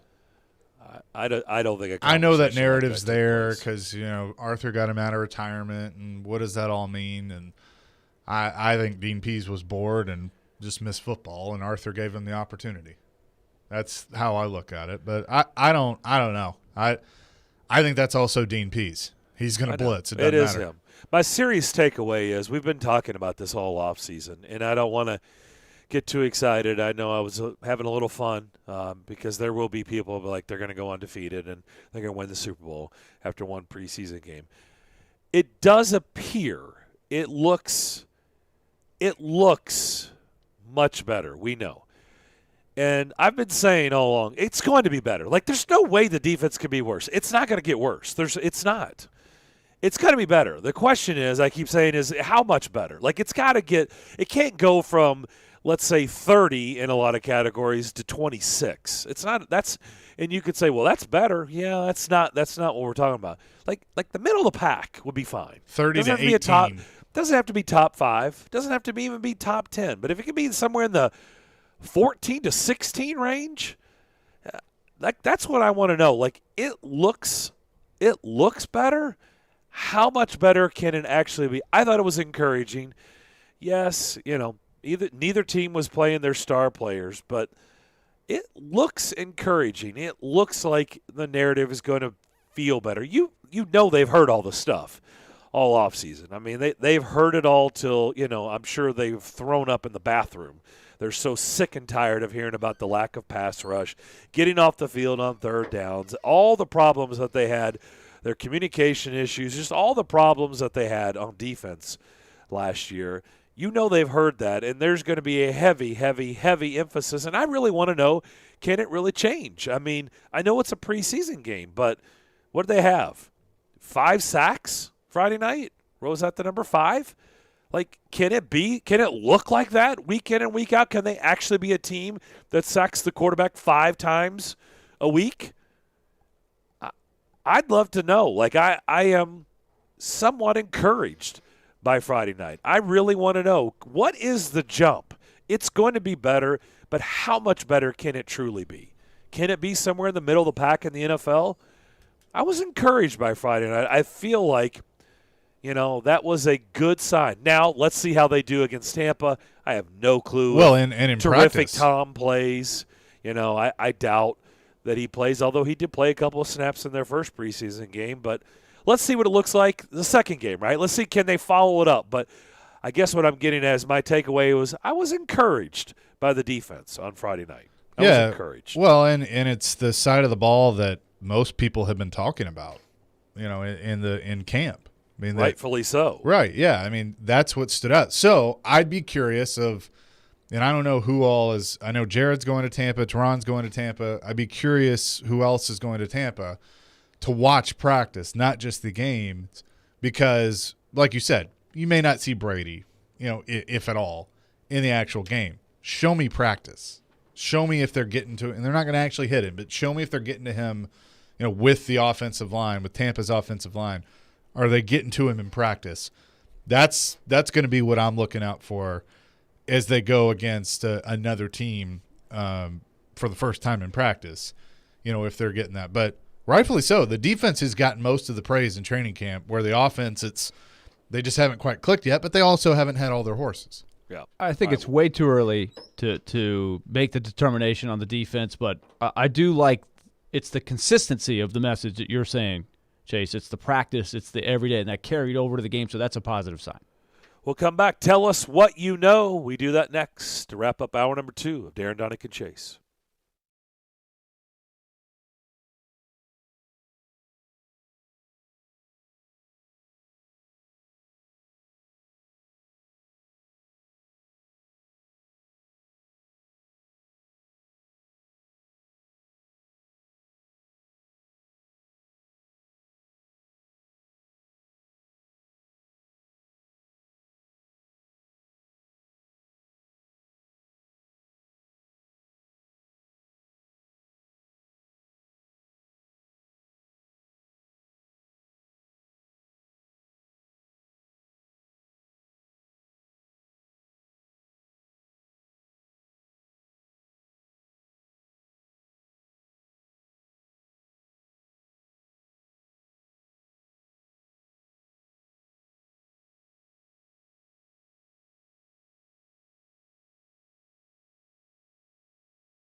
just know. I have to know. Do you think everybody knows? When you know, you just know. It's time to set the record straight. Join the fun on This Is What I Know with Darren, Daunic, and Chase. Yep, we want to know. You need to call in and participate. 615-737-1025. That is our phone line, driven by WilsonCountyHyundai.com. Just take it wherever you want. But get in there and participate, or I'm going to have Willie give the speech. And we don't want to do that. He's given the speech a rest for a good while, and we don't need to get back to that. But if you don't get in there and participate, we're going to do that. So let's go. Let's hear what you know. A pair of tickets to see WWE Raw at Bridgestone Arena on October 4th, on Monday night. Monday Night Raw. Those tickets go on sale this Friday. You have an opportunity to win tickets before they even go on sale. But you're going to have to call in and tell us what you know. It's an open canvas. Take it however you want. Just keep it clean. 615-737-1025. Tell us what you know. Who wants to start? I'm ready to go. All right. Let's go. And you probably know where I'm going to go, too. Because if you watched yesterday at all, it was a bleep show in Indianapolis. So this is what I know. Splatter show? Yeah, splatter show, bleep show, whatever you want to say. This is what I know. Congratulations to A.J. Allmendinger, because he survived the calamity that was the road course in Indianapolis to get his second career Cup Series win. He's not even a full-time Cup Series driver anymore. He just runs the road courses and the super speedways. But he survived, and he got the win. So it was a very good day for him and Colleague Racing. Colleague Racing's first win in the Cup Series. They're going to go full-time next Ric year. Flair after with his post-race interview. He did. Went crazy. Dinger is a fun guy. I mean, I'm sure you've talked to him over the years. I mean, he's a fun guy. So, but what I know is NASCAR has all this momentum. And I love the fact that they're getting versatile with the schedule, and they've gone to new places and want to try new things. I'm not even totally against trying the road course at Indianapolis. They did it last year with the Xfinity Series. I love the fact that it was a doubleheader with the IndyCar. They had IndyCar on Saturday, and then the Cup Series on Sunday. That's great. IndyCar drivers were hanging out watching the Cup race. But they should never put themselves in a position that the track dictates the outcome of the race. And the fact that you had issues in the Xfinity race with some of the curbs and cars flying and hitting the curb and jumping up too much, I mean, that right there is a sign of, okay, well, maybe you need to do more to that track to make it more NASCAR compatible. And then you have those cars, which are much heavier than the Indy cars, which usually run that road course. They're hitting this curb, and they're doing damage to it. And finally, you saw what happened yesterday, where the curb comes apart and tears up half the field. That doesn't help your sport. And I know that none of it was done on purpose, and it's one of those things. But NASCAR has learned a lot of tough lessons this year. New Hampshire, starting the race when the drivers were telling you, hey, it's spitting rain, it's misty, we don't need to start the race. You do it anyway, and the two leaders and the two best cars get taken out because they hit the water. They can't shoot themselves in the foot, and I feel like they do that too many times. And then you got people like me that love the sport that are sitting here on a Monday going, well, it would have been great, but you let the track dictate what happens in the race, and that's just not good. And I'm also bitter that they didn't run the oval. I know the racing wasn't always the best at Indianapolis. I thought it got better in the last few years, and I think with this new car it would be even better. And I'm a traditionalist, and I just, let's run the oval and the road course if you want to do that. But they got to look at the road course if they're going to continue running it, because yesterday was a splatter show. That's what I know. Okay. All right. Willie, you got anything? This is what I know. Things are getting very complicated out there with COVID. You're not listening to this show to hear me talk about that, but we know that that's the case. And airlines, tricky right now. I had an odyssey getting back. It took us a long time. We went through like The Odyssey by Homer? Kind of. Huh. We had our flight canceled, and then we had to go through a couple of different cities to get home. It took all day.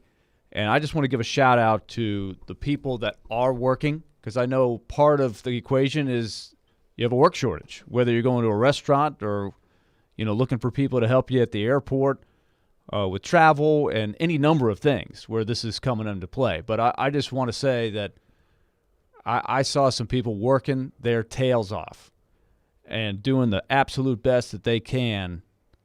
And there was one guy in the Providence airport, and I know you'll be surprised to hear this, Darren, that Aaron gave a hug to, just because he was juggling stuff.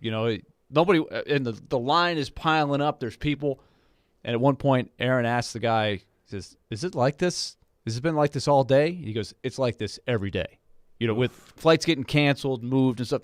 And that this guy is taking the brunt of it. He's got nothing to do with the fact that this is all happening.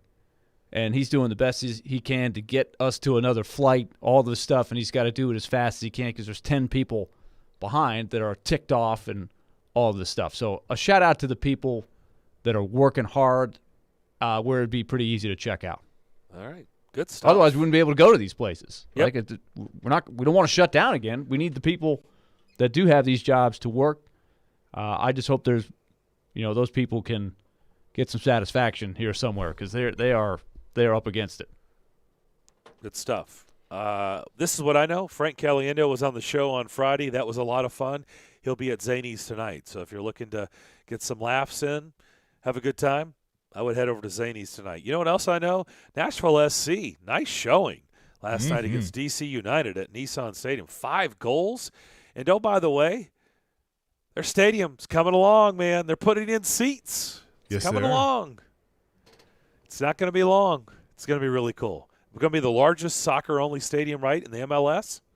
Is that true, right? I'm going to be honest with you. I haven't heard that. I think that's right. It's going to be the largest soccer-only stadium in the league. So it is coming along. That area is starting to take shape, take form. That's what I know. CJ Sapong getting stuff done for Nashville. Yeah. They gave up a goal in the first 3 minutes. Yeah. And all of a sudden, it's like, boom, a little shock to the system, and then they came flying back. Yeah. 3-2 at halftime. It was 3-2 at halftime, so the over was shattered by half. And also, Gary Smith not letting up either, which I loved that. And he put Rios in, as he made substitutions. A lot of time when you have a lead, you could see putting in more of the defensive look to try and preserve that lead. He didn't do that. And so they kept piling it on, and it was a very, very decisive win, so a good one for sure. Yep. 615-737-1025. That is our phone line, driven by WilsonCountyHyundai.com. Nate will get things started. What do you know? Hey, guys, this is what I know. We have to stop overreacting on preseason game one. We're not going to be a bust or a superstar in preseason game one. For example, Justin Fields had a pretty good day against the Dolphins, but you got to remember he's playing against second or third string guys. So it might change in the regular season. So like I said, we have to stop putting such an emphasis on preseason game one. It's to watch young talent and rookies and see how they just react in a game situation. That's By the way, guys. Appreciate you it. know, Nate, in Chicago today, it is Justin Fields all day, all the time today. Yes. There's not a doubt in my mind they are on the Justin Fields bandwagon in Chicago, to your point, off one preseason game. I'll say this, though. If you don't think that they're not excited in that town for that draft pick, look at the stands in their preseason game. Pretty packed to see Justin Fields. They are very excited. Nate, thank you for the phone call. Good stuff. Thank you. Let's go to Kenny, the mailman. Kenny, what do you know? Fellas, I've been waiting 50 years to say this. I am so excited. Are y'all ready? Okay. For the first time in my lifetime, the Vanderbilt Commodores are the most popular football team in the SEC. True or false? You have Darren, our attention. I see that look on your face. Do you not believe You have me? our attention. I'm listening carefully. I want to know where you're going. All three of us perked up on that. Yeah, the rabbit ears went up. Yeah, I want to hear where you're going with this. I promise you 15 athletic directors and 15 football coaches are begging to get in the same division or pod with Vanderbilt. They're demanding that they get to play them every year instead of every 4 or 5 years. So with that, I take the claim that we, right now, are the most popular team in the SEC. Okay. Now I see where you're going with that. Okay. All right. Y'all have a Thank you, great Kenny. day. All right, you too. I had no idea where he was going with that. Now I see. All right. Good stuff. Let's go to Josh. Josh, what do you know? Hey, fellas. This is what I know. I do know that not only is the racetrack, the road course at Indianapolis messed up, but the last lap was intriguing. And for a guy that put his money at 18-1 odds on Denny Hamlin, it was kind of horrible to watch the 14 car Chase Briscoe, who cut through the grass, come around, and then drove him hard into whatever turn it was and spun him out. And that was hard to see. But also, if you're a gambling guy and you FanDuel or DraftKings or whatever, bet the under on the preseason game. That's what I know. Oh, Josh, I like that. By the way, that bet for you should appear on Bad Beats tonight. Like that's a tough beat right there, man. You had Denny Hamlin. I had Briscoe 33-1. What I know is that he's a rookie and that his spotter probably should have informed him that there was going to be penalized and that he shouldn't race him so hard. But, racing is racing. If I was a rookie and I was in second place and thought I was in second place and I got a chance to drive underneath the gentleman, then that's probably what I'm going to do too. And we race round track at Howland Rim every weekend, so I know the concept. Yeah. Well, good deal. Hey, thanks for the phone call. Good stuff. Yes, sir. Y'all have a great day. You do the same. One more before we head east. Let's go to Calvin. Calvin, what do you know? Thanks for taking my call, fellas. I'm sitting here on lunch, and I knew I was a quitter because I quit the Boy Scouts in the first grade, but, man, I'm a diehard Braves fan. I went to my first Braves game in Atlanta this year. I gave up on the team when Acuna got hurt, and then lo and behold, I come into work, and somebody says they're in first place. Is that true? It is true. It is let's true. go to our Braves desk. Chase? First place, baby. First place. Unbelievable. What was I doing, man? I've been living under a rock, man. Y'all have a blessed day. Thank you. Calvin. Well, at least, you know what? I Hey, appreciate he him admitted calling it. him and saying that, you know? But Calvin, here's the thing. I know he just hung up. Unfortunately, when that happens, I'm going to need you to just stay quit. Oh, you're just telling him just stay away. Yeah, just stay away. I just made up a phrase. Stay quit. Yeah, stay quitting. You did. I think we got where you're going by that, but you did kind of just make up a phrase. Because I'm superstitious, and it's working now, and you come back next year. You're saying that mojo is because Calvin's been away? He quit on the team? I guess so. Everybody that quit on them, just stay where you are. Okay. Stay quit, according to No Chase. re-entry. In our Braves desk. It's just like when you leave the stadium, you can't come back in. Good stuff. All right. We'll give somebody some WWE Raw tickets. Thank you for your participation. We come back and we head east. We talk Vols with Vince next.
Third hour, Darren, Daunic, and Chase on this Monday afternoon. Hope you've had a good day thus far. A good way to start off your week. Listening to us midway through the show. 2 more explosive hours to go. Darren McFarland, Willie Daunic, and Chase McCabe with you. Elijah Campbell manning the board at our Wholesale Inc. Game Studios, powered by RumbleOn.com. We head east. We go to Knoxville and bring in our man Vince Ferrara from the Sports Animal, WNML.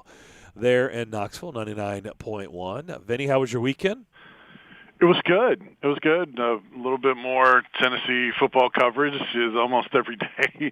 We get that either practice or avails, and some storms and stuff. But no, it was kind of a little bit of a catch-up weekend before the super grind with high school football. I do the play-by-play this weekend. I'll be doing it with former Tennessee assistant coach Don Mahoney as my partner again for the third consecutive season. So that starts on Friday. Got some MMA on Saturday, and then it's game week after that. So it's on. It is on for sure. Is Maurer on? Because where is all this going? Strange week last week with him being absent. I thought it was strange that he was still on this roster, to be honest. But where is all that going with Maurer? Well, he was not at practice again, so he's missed the last 5 practices. I think he's not officially off the team yet. But when we asked Josh Heupel about it last week after the first scrimmage, he didn't participate in that, obviously, and Josh Heupel wouldn't say he was off the team. He said in the off day, which is Friday, he was going to meet with them, and really seemingly hasn't been anything that has come from that as of yet. Maybe he gets a few days to kind of think about it, clear his mind, and see what he wants to do. I mean, even though I don't think I'm pretty confident he wasn't going to win the job anyway. I mean, he was kind of was alluded to him where he was in terms of the pecking order of reps moving forward. But then by him stepping out from practice and tweeting that the coaches took away his dream, or they took away my dream, that eliminated any shot he had to put himself to stay in a position to at least move up the pecking order. So if he stays, it's for a body and for convenience, I think, for him, because I think it's so difficult. Any of these guys, whether it's Maurer or Joey Gatewood, anyone trying to leave right now, I mean, good luck finding yourself a spot, 2, the ability to play or have a better chance to play than you are at your current situation. It's just it's so hard to do. So I mean, I get his frustration, but I don't know that he is going to be a part of Tennessee moving forward, but maybe he sticks around. To me, that would be his best play, but I don't know what's in his heart, what's in his mind, what people around him are telling him. But he was 4th in the race, and that's kind of the way it is. And I think they're moving forward whether he wants to stay a part of the team or not. And I'd like to have him there, I'm sure, as another body. Tennessee's had to go to their 4th quarterback before, whether it's on guys not doing a good job in the game or injuries or both. So you'd like to have him around. Now they did bring in Gaston Moore, who's a backup quarterback at Central Florida, to the program as a sort of a quiet. I don't know if it's official scholarship transfer, but I guess he's another body as sort of a safeguard if Meyer was to leave, and they can get him more prepared down the line. But I just don't see any sort of future, I guess, for Maurer at that position at Tennessee, whether he stays or not. Yeah, Joey Gatewood does not need to do the Felipe Franks tour of the SEC. He needs to get out. He needs to kind of do what Driscoll did, like go to La Tech and rejuvenate your career. Like Gatewood needs to get out of the SEC, move on to something else. But it's also so difficult. I mean, if you don't win the quarterback job and then you decide to go. If playing time is the most important thing. Go to the lower level to where you know you can play. That's what my point is. Yeah, earlier. I'm not saying anything. It's just it's very clear the SEC is. Those look. If you're Gateway, you've had two places that were desperately looking for you to win their job, and you didn't win it. And so so it's maybe you need to go somewhere else and try, like you said, go to a place where you're going to get an opportunity, like Driscoll did. Right? He went there and he tore it up at La Tech. Yeah. Do something like that. But anyway, okay, so you kind of feel like the days are over with Maurer and Knoxville. You kind of feel like either he's moved on, they've moved on, or both have moved on. Is that the way you see this playing out? Well, I don't know for sure if he's going to stay. I mean, I would be a little bit surprised if he decides to stay. But he's not a factor in the quarterback race anyway, and I think that was told to him going into that first scrimmage or prior that practice before that he was first missing and this all started. So, he wasn't going to win the job. So whether he stays or not, it's not a big factor in the quarterback race. I'll tell you what, this is something that has really plagued Tennessee and has really stood out to me on the people they keep hiring. I mean, they really need this Heupel hire to work, because when you keep seeing these guys make it in the NFL when they weren't really used or they weren't as effective and they weren't able to do a lot of winning with these guys that have moved on to the NFL, and Trey Smith, what a story, right? We went to Kansas City last week, and right now Trey Smith is plugged in as the starter. I mean, here's a 6th-round draft pick in his rookie year. We'll see how it all plays out. But he's right now projected to start for the Chiefs. Right now in Saints camp, I get it, Michael Thomas, you got all that weirdness. Marquez Callaway has been the best receiver in Saints camp. And these lists, right, we all know the Alvin Kamara, right? How many weeks did we used to ask you, Vince, when is Butch Jones ever going to use Alvin Kamara? Like, how many times are they going to do a game with 4 or 5 touches? Just goes to show you, like, gosh, these guys were not using these guys correctly, or at least that's the way it seems, because they go to the next level and they're producing. Is that a fair assessment? Oh yeah, and it wasn't just Darren Pruitt. It goes back to Butch Jones as well. Right. There's a number of guys that have started in the NFL in the secondary. Emmanuel Mosley had an up-and-down career at Tennessee. Justin Coleman had an up-and-down career at Tennessee. Shy Tuttle there in New Orleans. The Saints have the most balls in the NFL with 5. He's right now starting at nose tackle. So, the list goes on and on of guys that didn't maybe live up to fans' expectations at Tennessee for various reasons that have had success in the NFL. So, I think there has been that underachievement, and Kamara is the poster child. The more he has success, the more people just cringe and make fun of Butch Jones for not being able to figure out that you might want to have him on the field. God forbid you put him and Hurt on the field at the same time.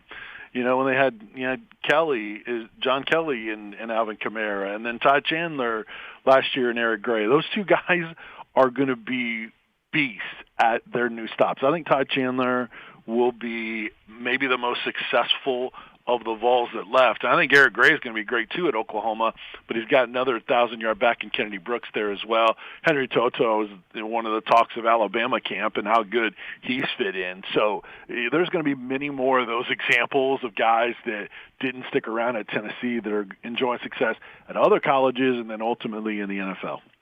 We're talking to Vince Ferrara, 99.1, the sports animal in Knoxville. So outside of quarterback, because I think quarterback is the most intriguing position battle that everybody's looking at, as we know.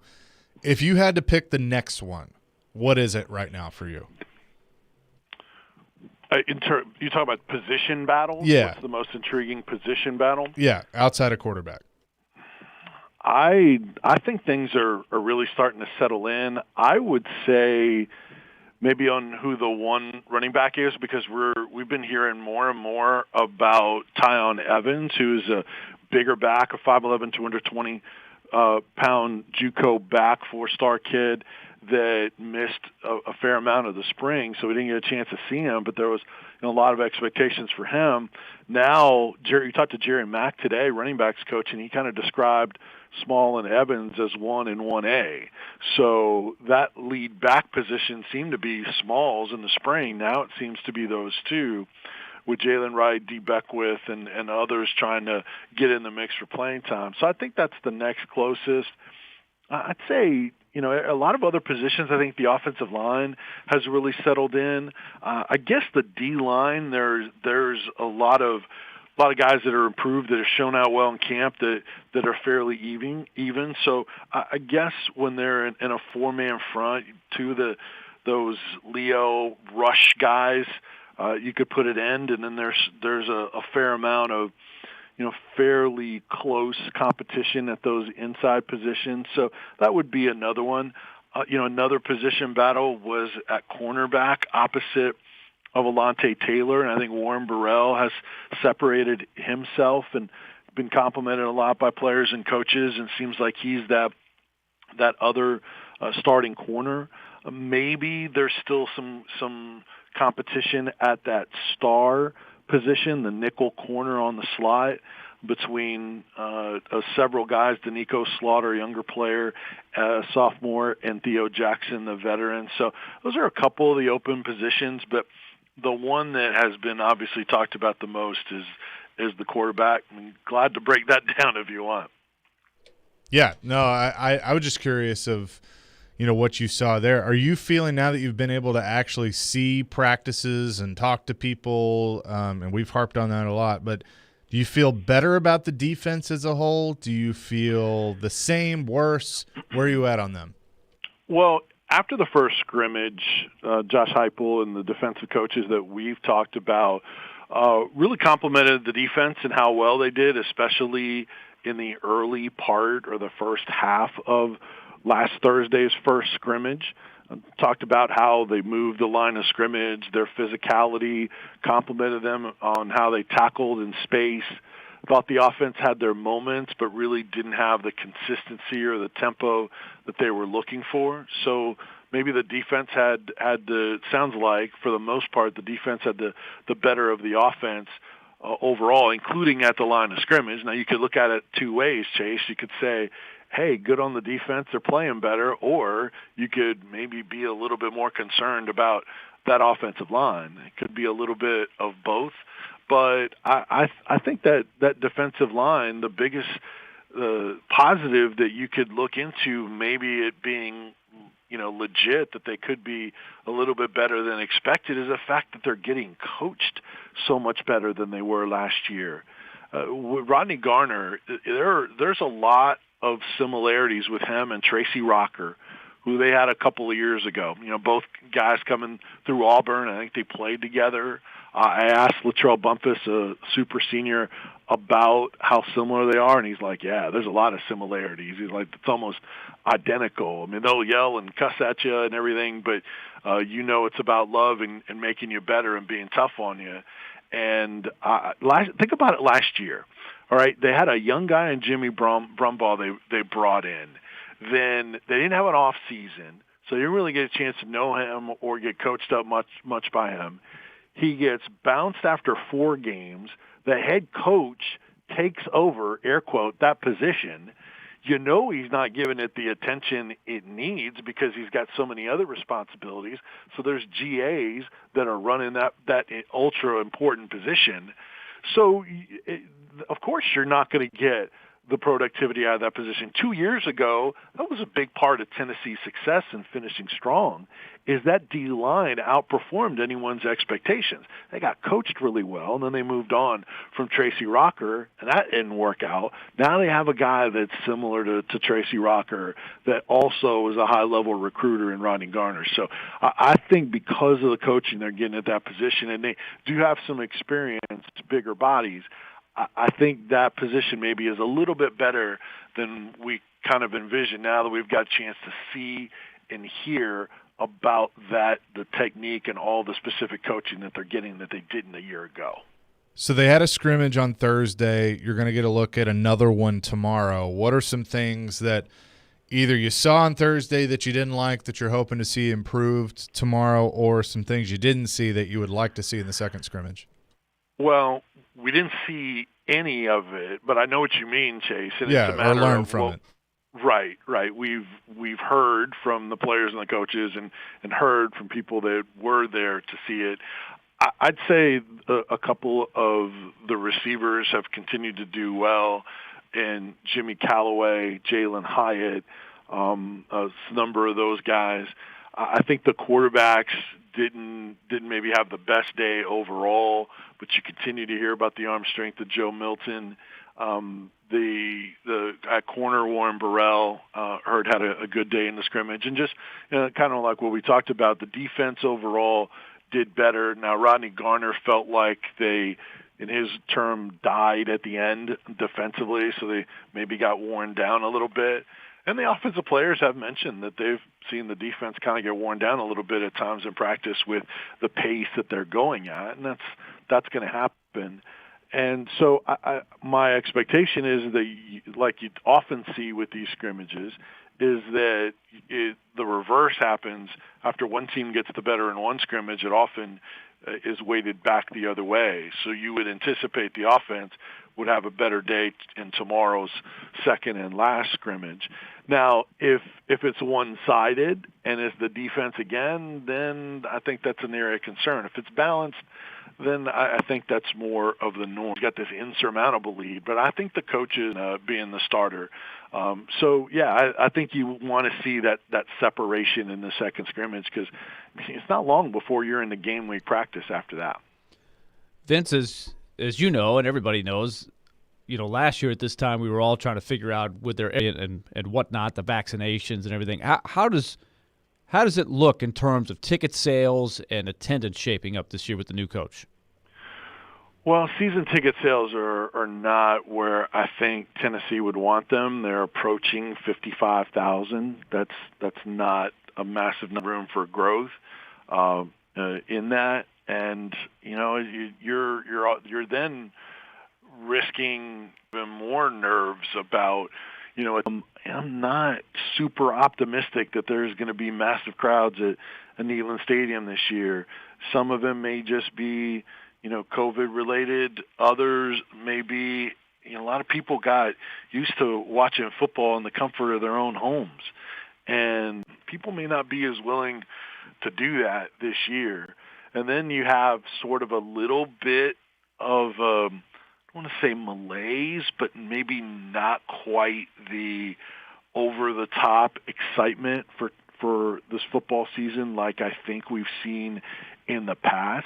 I think there's still such a wait and see, and fans have just been hammered with so much that has happened in this program that I think some fans are going to want to see the results before they go make an all-day commitment again and take trips in from a couple of hours away to watch this football team. Now, I think to be fair, I think some are building excitement, Willie, because we've gotten a ton of availability. I think we've gotten coaches and players combined since media day, like 2 weeks ago. I think we've gotten 45 interviews. I mean, seriously, that is like more. That's probably more than the entire Jeremy Pruitt era.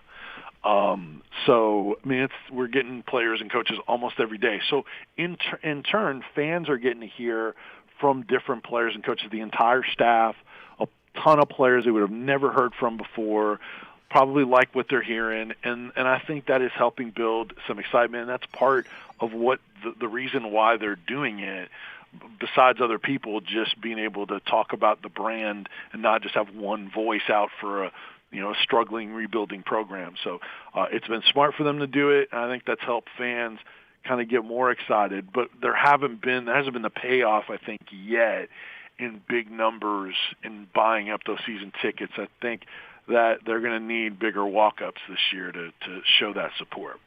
It's a really challenging issue, I think, for a lot of teams who are sort of in that boat, the Tennessee's in, that aren't going to just open up the gates and 80,000 people are going to come in automatically. Right. With that in mind, you talked about the malaise and all of the things.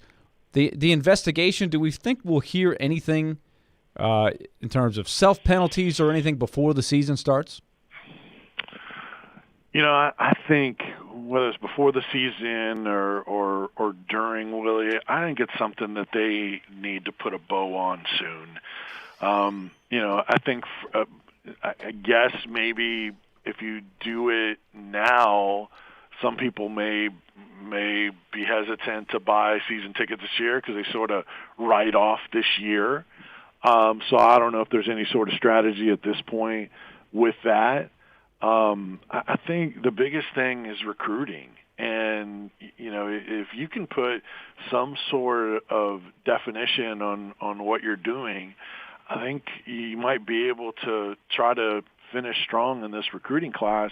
If it lingers on into the season, it's going to make it tougher for this coaching staff to get in on guys to try to have a better class and help speed up the rebuilding process. So I think that's a bigger part of it. If I'm Tennessee, I'm not worrying about, a couple of dozen people that may not buy season tickets because of now, you're self-imposing a bowl ban or whatever. And it won't definitively be over even if you do self-impose, but at least you're a step towards that closure. And I don't know when they're going to do it, but I think they need to do it fairly soon.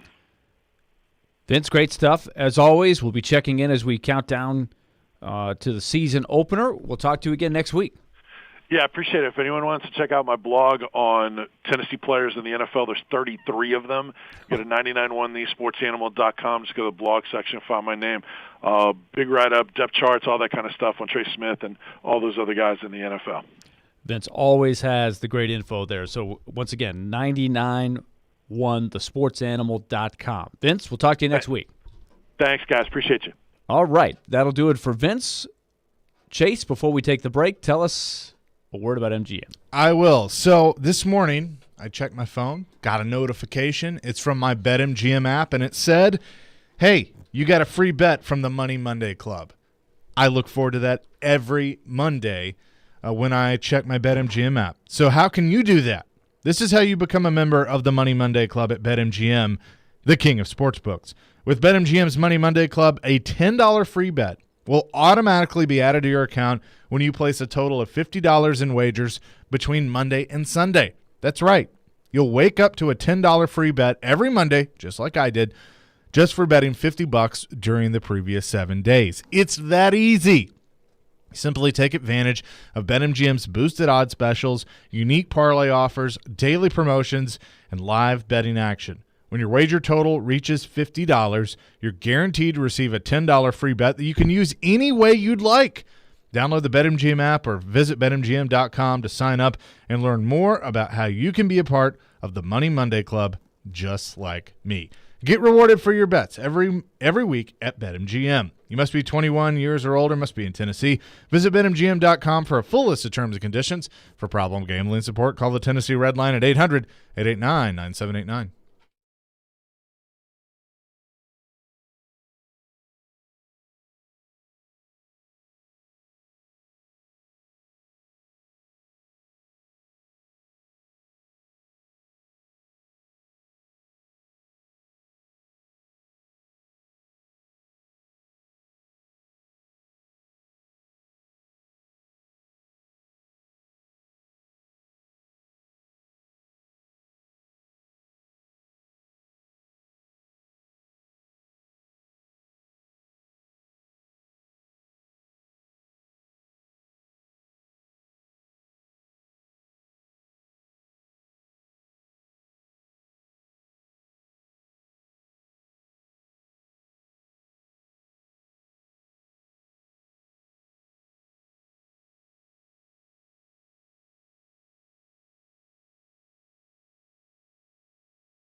We talked about Nashville SC and their big victory against DC United Sunday at Nissan Stadium. 5 goals. They win 5-2. They're right back on the pitch again on Wednesday. 94.9 is your official English radio home of the Nashville Soccer Club.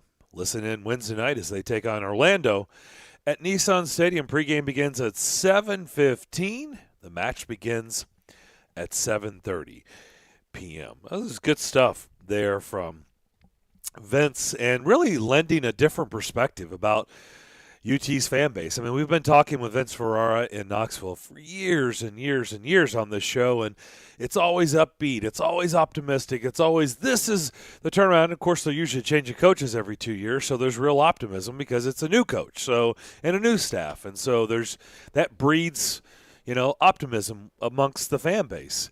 This is like the first time I really feel like it was a little bit more on the temperate side. Right? It was like, he used the word malaise, and it was like, wow. We're not used to hearing that before the season begins. So they start off their year against Bowling Green, that Thursday night game on September 2nd.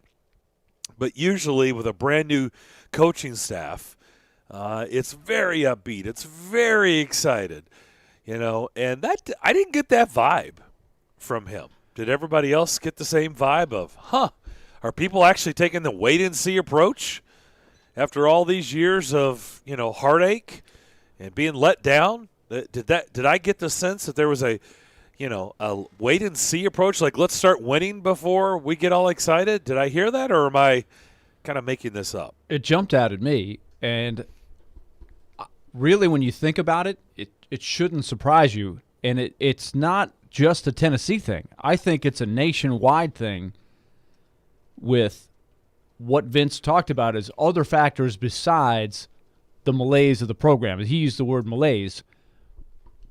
You're right, Darren. Usually when you change coaches, there's an energy. Let's get behind the new guy. I told you we needed to fire so-and-so, and now we're going to get it right.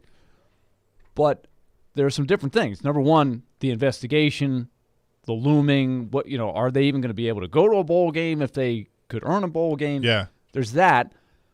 And then on top of that, I think most schools, I haven't heard too many restrictions on attendance, but I think it's pretty clear at this point that you're trying to make sure that fans feel welcome and get out of the habit of not going. We've been in a real situation where there's probably a lot of people that haven't been to a single game in the last 18 months.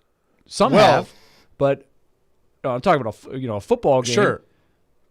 So you got to get people back in the habit of wanting to go, and we know with each passing year it's so easy to sink into your couch and just watch. See, because that's the other thing. It's not just the past 18 months either. It's the past 10 years, already, maybe. Yeah, it was already trending that way. I would say, especially in the NFL, that it's like it's fun to go to a game every now and then, but got to pay $50 to park. I got to pay at least probably $100 if you're going with the family or with someone for concessions. I mean, food's ridiculous now, beer, whatever. So in addition to your ticket, you're already $150 to $200 of an investment just to go to the game. Whereas, and then who knows where your seat is? Are you way up? How much are you really going to be able to see? And remember, in a lot of these cases like Tennessee or a lot of programs like it, there's that added charge. You got to donate to the booster club to get the access to the good tickets. Yep. I just think that there really is a caution going forward. I think in some of those ticket offices, they have to be thinking, you know what? As this trend continues, unless our team suddenly is lighting the world on fire, I'm just trying to think, what is the number, guys, of college football programs with big stadiums that are just going to be able to pick up where they left off, and everybody's going to come back? We know Alabama would fall into this category where they're going to get their 90,000, Michigan, Ohio State, but the number probably gets to maybe 15 or 20. Am I off base on that? There's 100 and something Division I programs in the FBS, and then there's another however many in FCS, but I just think the vast majority of of football programs are going to have this big stadium, maybe not a sizzling team, right? And you're going to have to really fight to get people to go to your games. Yeah, I think more so than ever. Well, and it's like too, Darren, I've heard you say many times, and you told me this when I first got into this, and I was like, man, I want to go to everything. I want to be in the press box for everything. I will always remember this. You go, yeah, there will be a day though when you'll have enough of it. Like you'll just, because you'll go to everything because you can. You don't have any other obligations. You can go do all that stuff, and then it's like, I'll watch at home. I can see just as much. I'm there. I'm even as a media member. Like I'm at that point where I don't need to go to the press box for every game, or I don't need to go to every Titans game. I don't need to go to every Vols game. I can watch at home just because I have as much access now watching at home, and especially what the last 18 months has taught us, than I do actually going to the game.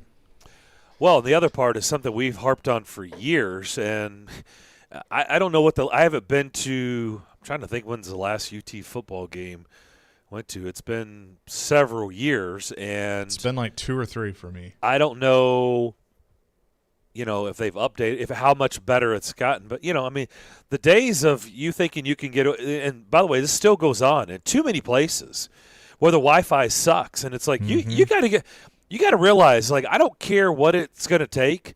Like, if you think people are going to come today and they don't have access to Wi-Fi, where they can't get on their phones and do the right things, or they can't they can't post like fantasy team, or you post bets. pictures, place bets. Like, if you think you can get away with that, like, good luck. I think like, that's a huge thing. People are like, forget you. I think it's another reason why they are going to choose not to go. That's my point. Like, if you don't have that in order today, good luck, because there is a whole lot of people who will be like, yeah, I'll stay home and do all that stuff, and I can have access to everything I want to have access to, because it is frustrating, right? When you go somewhere and they have really weak, right, Wi-Fi, or the internet sucks, or you can't get anything to load, or like you get frustrated really quick. Do you not? Oh yes, you do, and because we're accustomed to it. We're used tweet, to it. You want to put an Instagram picture up there. There's all those things that are habits now that weren't even, say, 10 years ago like they are now. So I think all of these things are on top of Tennessee's issues of we could be on probation, we may not be real good. So you have this humongous stadium that's one of the best venues to watch a game in the country. But you got an uphill climb, I think. But they're not alone. And they've been notoriously bad on what I just threw out there. I mean, notoriously bad. I remember going for years to games. You couldn't even – I remember trying to text Vince to meet him just to say hi, and you couldn't even get a text to go through. It's like that sounds like so like 1999 or whatever. I mean, to do that, like I said, I don't know, because I haven't been there to an actual game in several years, and so I don't know if it's gotten better. I've never experienced. I think I've experienced where it's gotten better, still not up to code, still not good enough. I don't know if that's changed, but they have been. It's been really bad over the years, where you go to a game in Knoxville and you can't even do anything on your phone. I also think as a result, you heard Vince talk about this. The accessibility is so much higher for Tennessee. I don't know if this is Josh Heupel to begin with, because he's coming from a program like UCF that's, fighting for all the attention they can get. But I think the days of just being able to bury your coaches and limit access to people giving interviews about your team, you're really not in a position to do that now. You need to be selling your program every which way you can, because at the end of the day, you need people, especially in a huge venue like Neyland Stadium. You got to have people in the seats. Yeah. Which once again shows us how incredibly, stupid Jeremy Pruitt was to run the program like that, with all the stuff that we know that had been going on. And his approach was basically build up walls and close everything. No access. Well, didn't Wisenhunt try to basically do that here with the Titans? Oh, of course. Yeah, I mean, and look at all the damage control they had to do for that. Now, some of it was Also at the end of Bud Adams, and especially after he died and Tommy Smith taking over. And, there were a lot of different factors with that. But they've had to play damage control just like Tennessee is, having to do now. I mean, I don't blame the fans. Like people that – and it's with a bunch of different sports, but people that have been season ticket holders forever.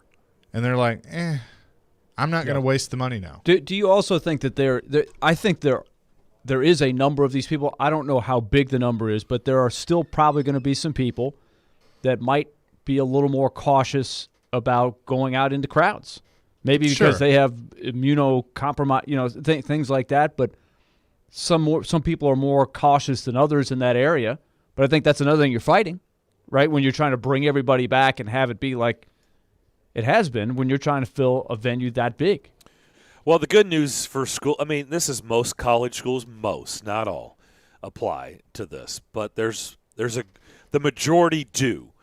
With all that being said, and this is where, the schools have known this for a long time, but maybe the mentality is changing, but the advantage they've always had, like you can't do that in this market, right? You can't do that if you're Northwestern in the Chicago market. Like you can't, there are certain schools like you cannot do that. Like USC and UCLA, good. Take that approach and don't care about anything. And you know what? They'll find other things to do in LA. So good luck with that.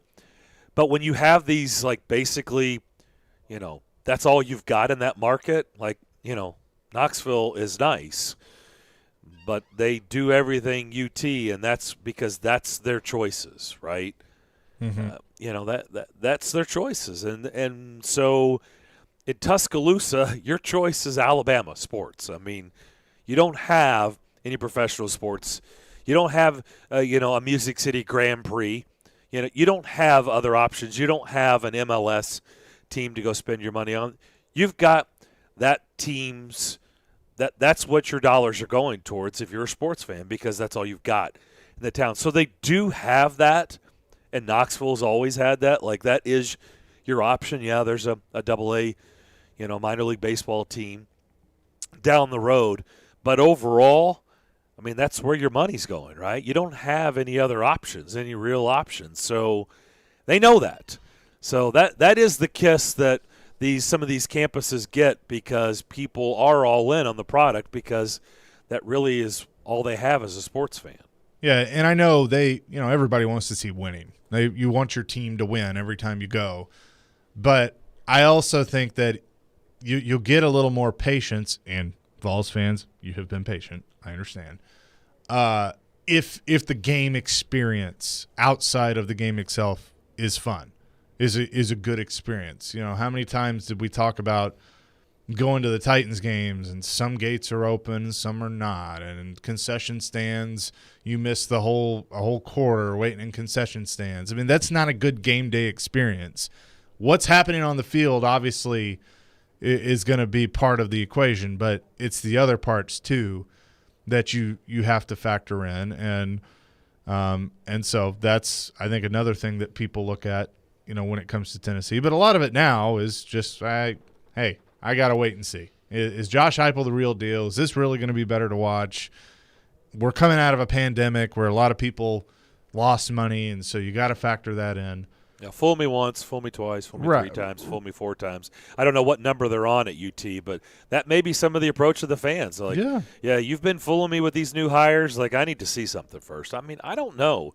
I don't know how many Vols fans are thinking like that, but I also know the only thing I can tell you is I've never heard Vince come on and describe the fan base in that way before. It's never been about entering with caution, basically dipping their toe in the water first.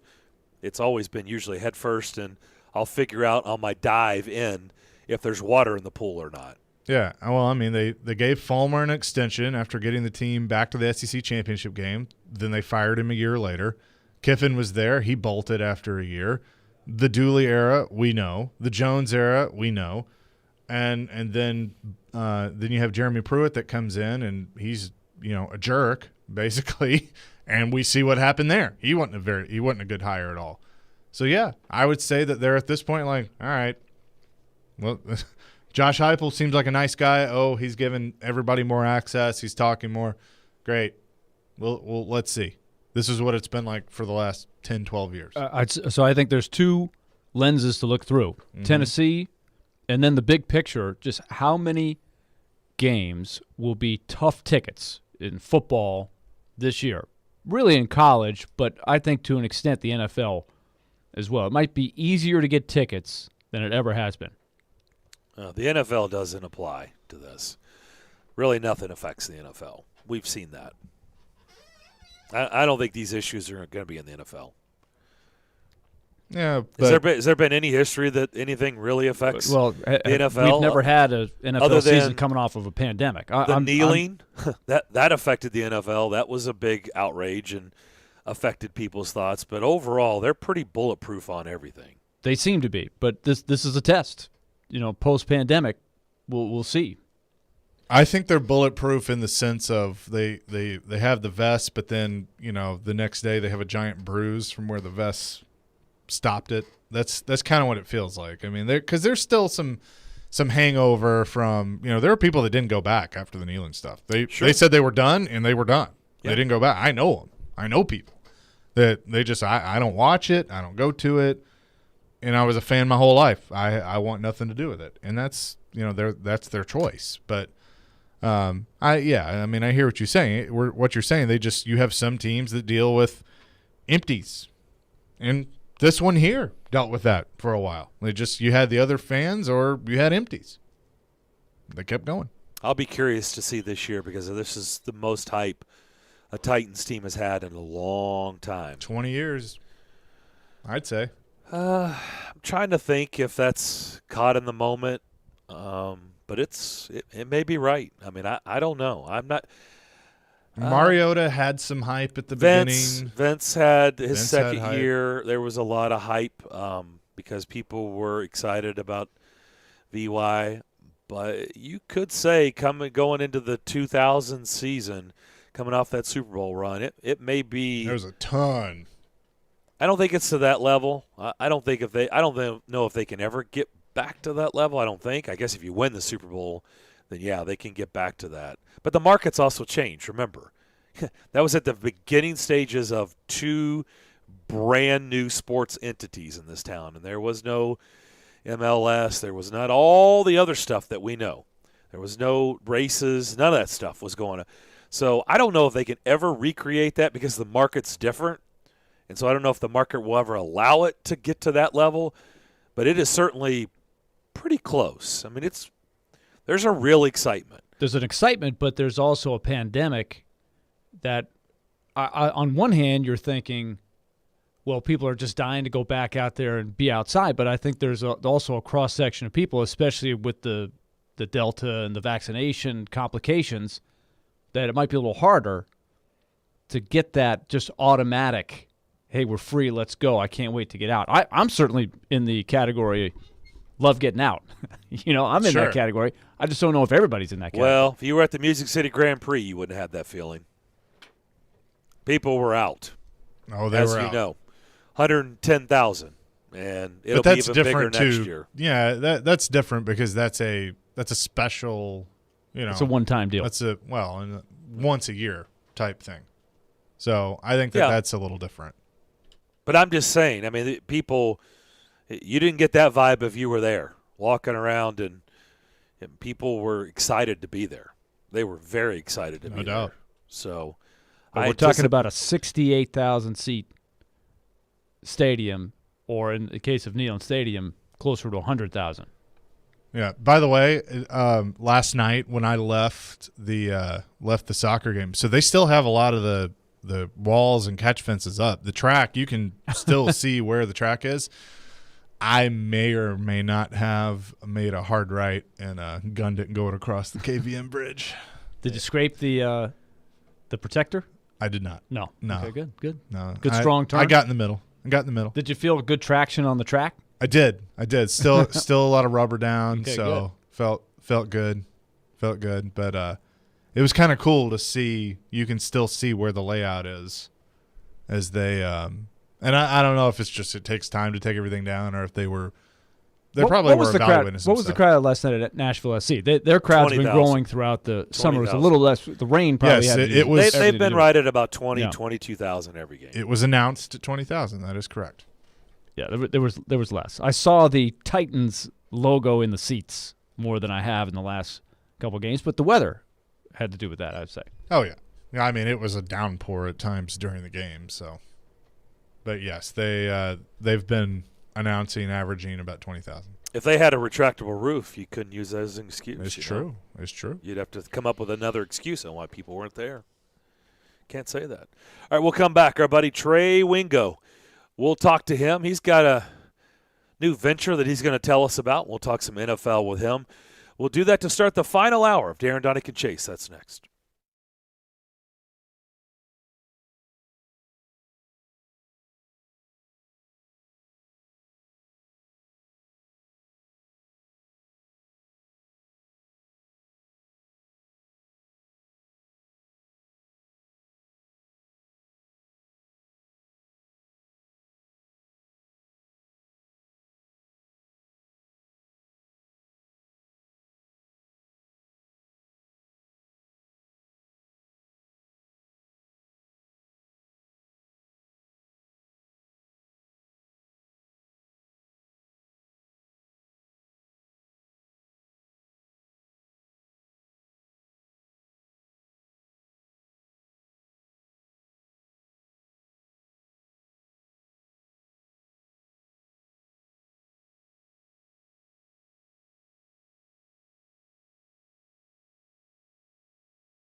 Final hour, Darren, Daunic, and Chase here on this Monday afternoon. Darren McFarland, Willie Daunic, Chase McCabe with you. Hope everybody's had a great day thus far. Elijah Campbell manning the board at our Wholesale Link Game Studios, powered by RumbleOn.com. Our good friend Trey Wingo is on the line with us.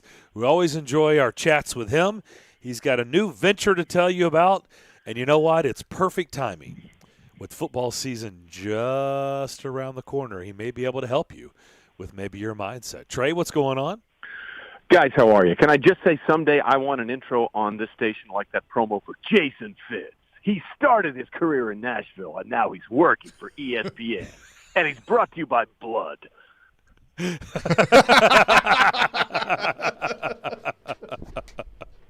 You know what? We'll get on that. How about you send us the copy and we'll make it happen, okay? I think you just gave it to us. Yeah, my copy of Trey Wingo, brought to you by another bodily fluid. Let's go.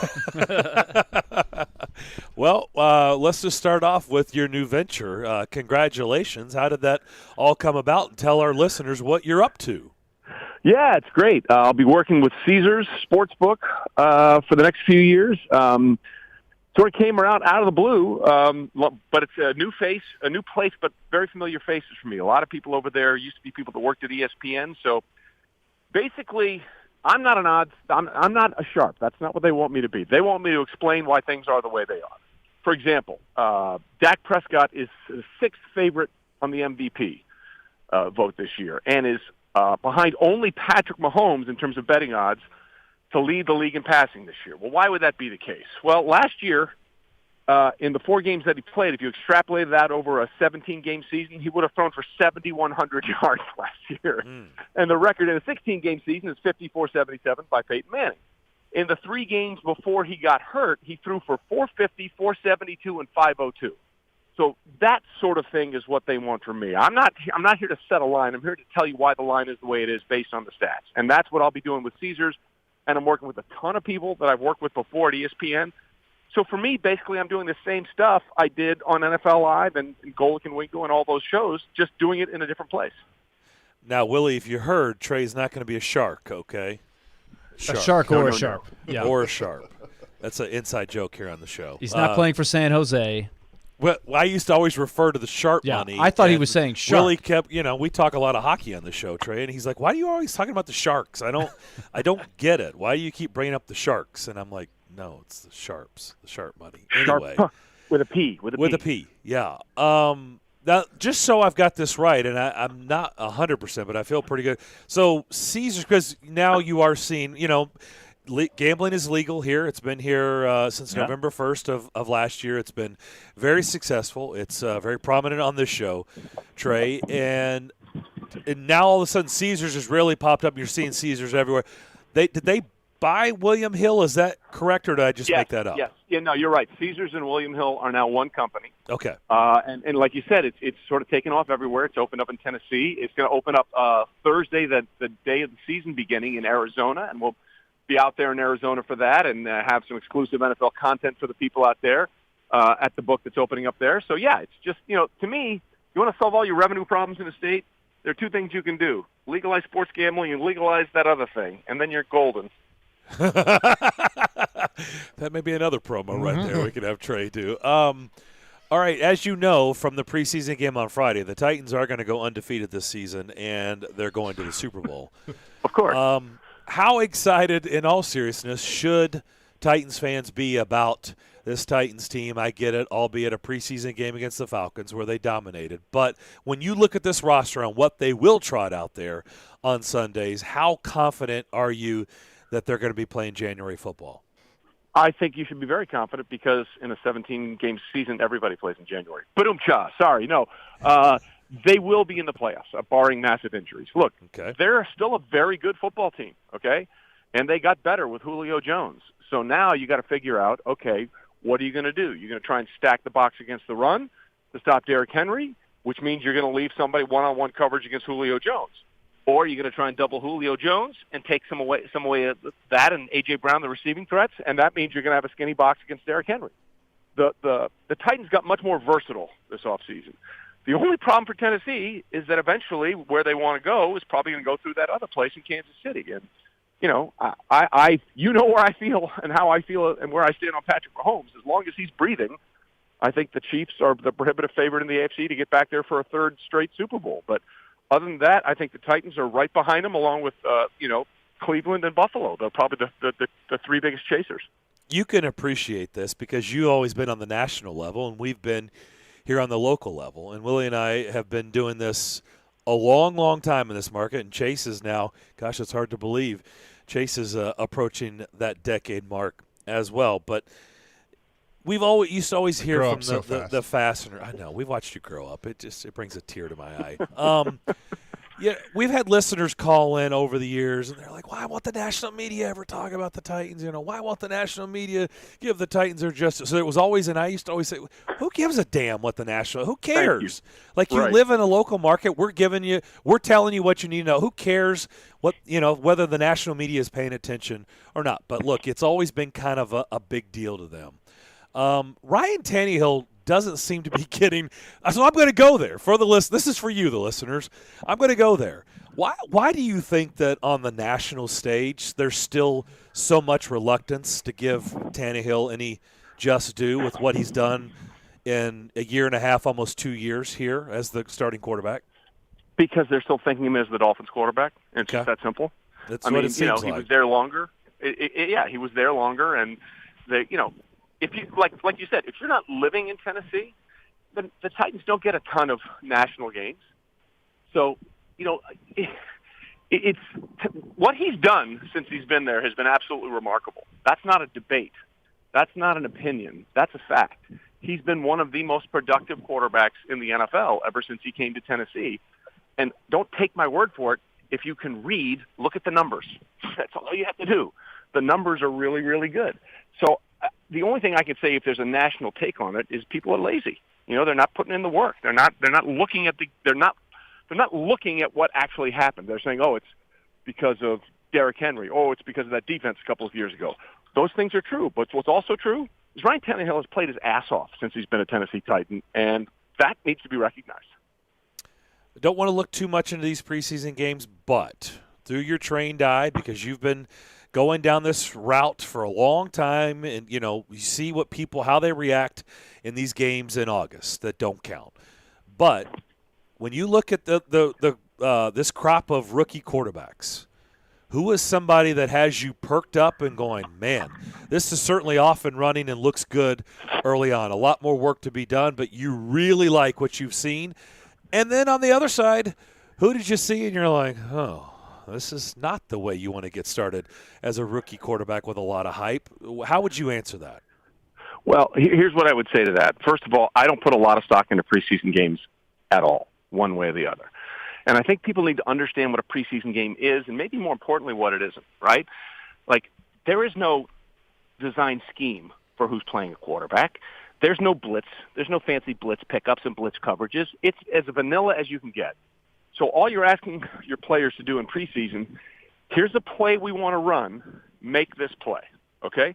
That's completely different from this is the play we want to run. Here's the defense they're going to run against it to try and stop it, and you have to recognize that pre-snap and then post-snap what that play is going to be. None of that really exists in preseason. So let's throw it all out, okay? If you listen to the team's fans' Twitter's accounts, if I'm not mistaken, Trevor Lawrence, Zach Wilson, Trey Lance, Justin Fields, and Jordan Love are all going to the Hall of Fame based on one preseason game, which is patently ridiculous, right? That's not going to happen. And Mac Jones, by the way, who was taken a little bit later. Right, yeah. Mac Jones looked good. He looked good. But, this is – Bill Parcells used to always say, we'll see. So we'll see. I take very little stock in what these rookie quarterbacks do in preseason because the game is legislated for quarterbacks to play well, and the rules are made up to make quarterbacks play well in favor of the offense, especially when you don't have these dramatic defensive schemes you can throw at these guys. They better play well. You know what I mean? Or if they're not, there's really an issue. And I will say one thing. Everyone looks at the 80-yard touchdown pass from Trey Lance. You take away that play, and the rest of his game was just okay. It wasn't very good. Yeah, I know. Right, but I'm not gonna label a guy a bust because of that either. The more important thing isn't a preseason game. The more important thing is what are they doing in practice when we're not watching them, right? What are the coaches telling them to do? Are they executing it on their reps in practice against the first team? And more importantly, how are they breaking down the film of what they see, of what they did and what they didn't do? That is way more important than anything you see in a preseason game. Talking to Trey Wingo, talking some football with him as we count down towards another NFL season. And Trey, you can imagine with the excitement for the Titans, we're looking at a very deep AFC, especially from last year. There's a lot of teams that you look at them and you say, you know what, if it goes right, they could be really good. And you got a pretty long list of those teams. So let me ask you about one in the Dolphins. They were pretty close last year. A lot of people in this part of the country watched Tua very closely in college. But how did you think what's reasonable for him moving forward? What are the question marks? Because there were some ups and downs in his first game. Well, look, here's the thing about Tua. I think throughout last year, he was never really healthy, never had an off season. So he really couldn't even work through what he needed to work through injury-wise, and then he couldn't get any reps after the injury was finally done. So let's just take last year out of it, okay? The other thing with the Dolphins you have to look at is their defense is really good, and that usually translates year to year, except in one category, which is turnovers. Those things don't happen in bunches year in and year out. And one of the things they did really well last year defensively was take the ball away. Can you count on that again? Probably not. So that's something that has to be sort of gone into this entire evaluation of Miami. I will tell you that before there was the mess with Deshaun Watson, and it's still there, by the way, that, Miami was thinking about it. They were very much active in the potential for a Deshaun Watson trade. Now, it didn't happen, and so we move on. But, that might tell you something about what their mindset was. They're not going to say that now because they didn't make the trade, and Tua's their guy, and they have to show support for him going forward. But that was a true thing that happened. I expect Tua to be better, but, remember when in the 2020 draft, it was a tank for Tua, right? Well, then Joe Burrow had his year, and then out of all of them, Justin Herbert played better than any of them. So it's one thing to think what you know, and then it's another thing to see it play out, and then you realize we might have all gotten this wrong, and Herbert might have been the guy from last year's draft when it's all said and done. Okay, that's a good segue into the next one, because the Chargers are another team that a lot of people think, okay, you've got Herbert. They lost a lot of really tight games last year. Could they be a sleeper to jump in and be a playoff team? Do you buy that? I do, because you're right. Those one possession games, the one score games where it goes one way or the other, those usually dictate your season. And obviously those things fell short a lot last year. I think that they've done a really good job in the front office with Tom Telesco and everybody upgrading their offensive line. And you have to believe that the injuries won't be nearly as bad as they were last year when they lost Derwin James. They lost, Austin Eckler. They lost so many players last year. Key players to injury. You have to think that won't happen again. The only problem for the Chargers is what division do they play in? That's the Chiefs division still. You want to talk about a rebuilt offensive line. My God, what Brett Veach and company have been able to do in a salary cap tight situation and totally rework that offensive line in front of Patrick Mahomes. Now, I think it's a remarkable job now. It depends on how they play, but I love the acquisitions they made. If I was the Chiefs, I would have done the exact same thing and gone about it the same way they did it. You just have to see if it works out. But I did love every move they made, getting Tooney out of New England, making the trade for Orlando Brown, getting Kyle Long out of retirement. Let's not forget Laurent Duvernay-Tardif, who was the starter on the Super Bowl winning Chiefs, quit last year to go help Canada in COVID because he was a doctor. They get him back. They also got this kid, Trey Smith, out of University of Tennessee, as you guys know very well, who fell to the 6th round because of a medical issue, and the medical issue is apparently fine, and he is killing people in camp. So the Chiefs' biggest weakness last year could actually end up being one of their better strengths in 2021.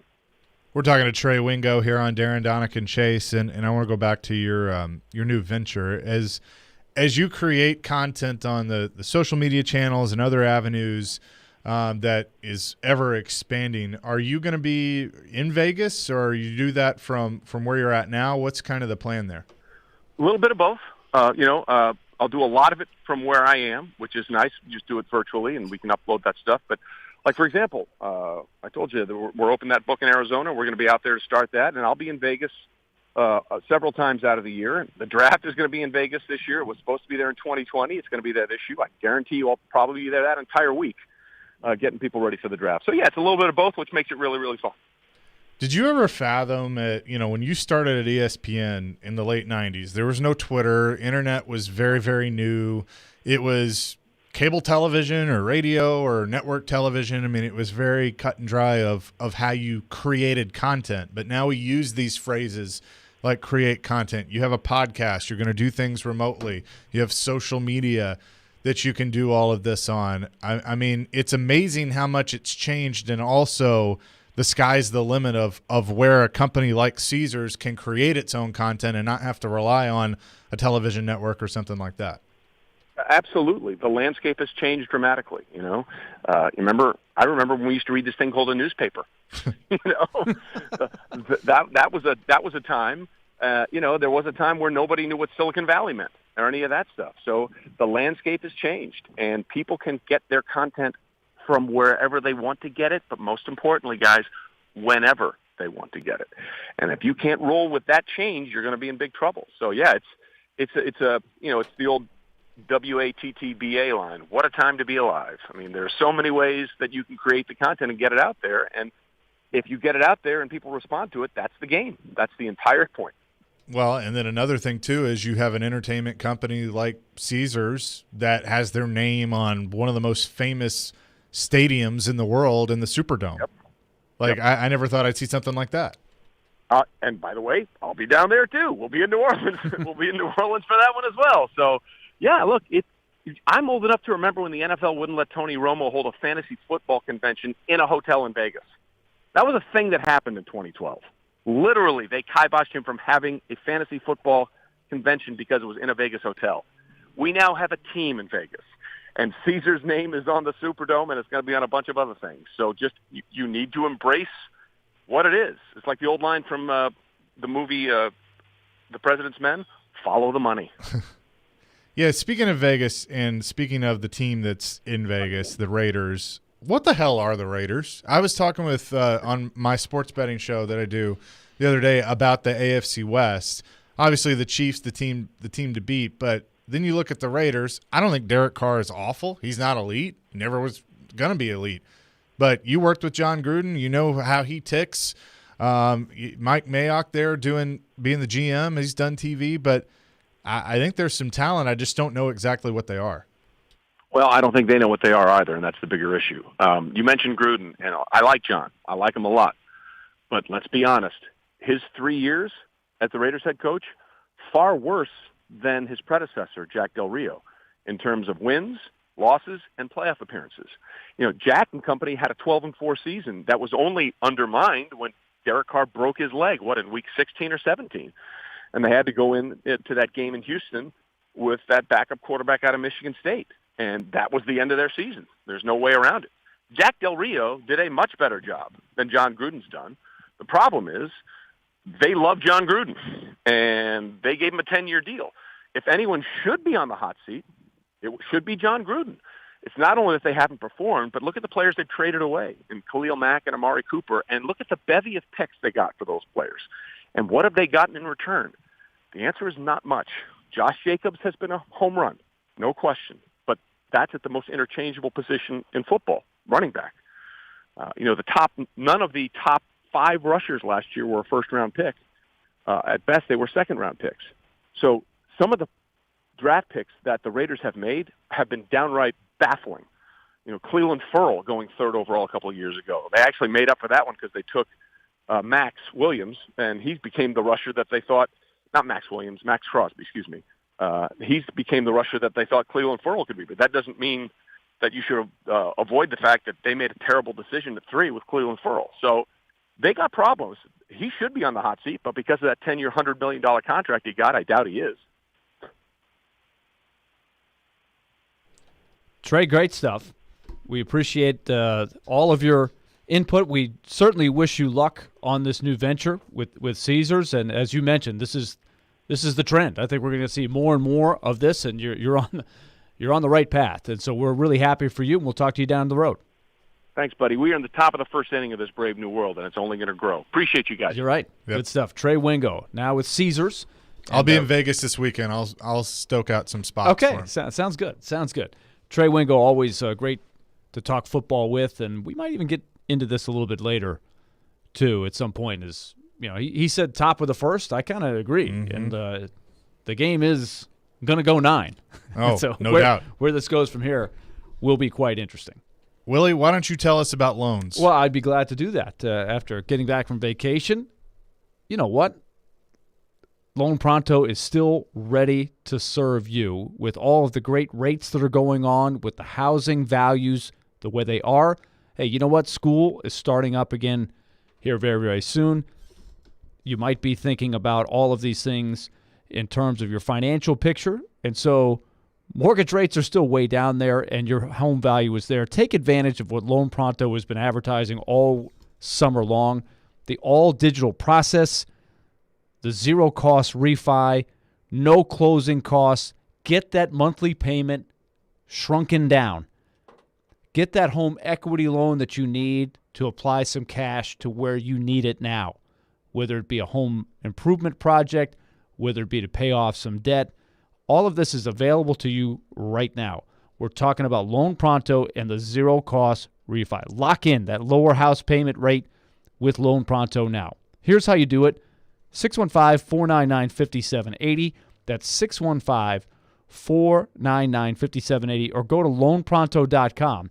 If your current mortgage rate starts with a 3, you need to act now. 615-499-5780. or loanpronto.com. Equal housing lender. NMLS 1661781. Subject to lender approval. Not all loans eligible.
Don't forget Sounds Baseball tomorrow night on 94.9. They begin a 6-game road trip against Memphis. Sounds Baseball presented by 312 Pizza Company and Farm Bureau Health Plans. Back here on Darren, Daunic, and Chase here on this Monday afternoon. Good job by Trey Wingo, as always. New venture for him. He'll do fantastic at it. And, of course, still keeping very much with his NFL ties and be very, very entrenched in the NFL world. It is interesting to see all the hype around this rookie quarterback class and how much people are talking about it. And will it be one of those special classes, or will it be a class that had a lot of hype and really didn't produce much? That's what's always fun. It's not like this is the first year we've ever had a bunch of quarterbacks go high in the draft. I mean, you think about just alone the Jake Locker year. What, Jake Locker, Blaine Gabbert. You had who went number one? Was that Cam? Was Cam number one in that class? I think that was the Eric Fisher draft year. Yeah. Is that the Fisher? So you had Locker, Gabbert, Ponder. You know, there's a whole lot of nothing right there. Ponder. Yeah. Woof. Ponder, yeah. Well, he did get something right. He certainly, his marriage, he did well there, but on the football field, he didn't get that one right. But yeah, that didn't work out. He didn't last very long. That was a high first round pick, by the way. At least Blaine Gabbert's still in the league. Yeah, Cam was number one that year. That's what I thought. So Cam went Von number Miller, one. Von That's Miller was worked two. out. Yeah, so those picks 1 and 2 were really good. But we're talking about the quarterback. So Cam was 1. That worked out pretty well. Locker, we know. The rest is history on that. Ponder did not work. And Gabbert's just been a nice backup.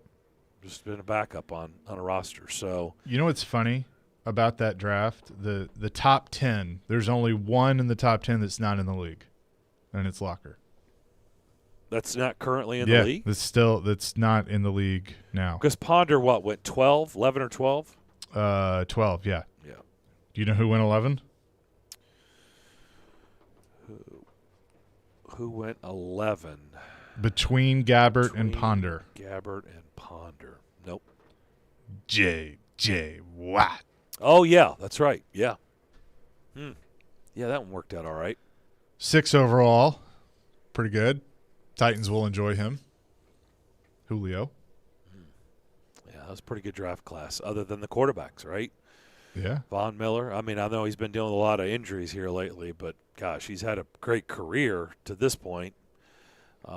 J.J. Watt's a Hall of Famer. Yeah, there's a lot of good picks. It's funny, though, that looking at this first round, there are some, in the late 20s or early and late 20s that I don't remember them at all. Phil Taylor, defensive tackle with the Browns. Cleveland, yeah, he was a bust. Out of Baylor. Danny Watkins, a guard with the Eagles. Yeah. Jonathan Baldwin, receiver. Yeah. Oh. Muhammad Wilkerson. But he's been all right. He's been pretty okay. good. He's been pretty good. But the other one, yeah, they're well, I mean, just think about the quarterbacks here. I mean, Daniel Jones right now doesn't look great. Doesn't look like that's going to be where everybody questioned it, right? It's like, really? Like, is that for real? Like, the Giants are really going to take the Duke quarterback, Daniel Jones? Really? Now, there's still time for him to change the narrative, but right now it doesn't look great. Mitchell Trubisky, can we already say it's a bust, right? Yep. He went before Mahomes and Watson. That's a bust pick. And he's backing up Josh Allen now. Yeah, I mean, that's what he's doing. I mean, just think about already the quarterbacks that have been taken that it already looks like, yee. Well, and there's two. If you count the second round in this draft Sam class that we're Darnold, talking about, what is it on him? What's the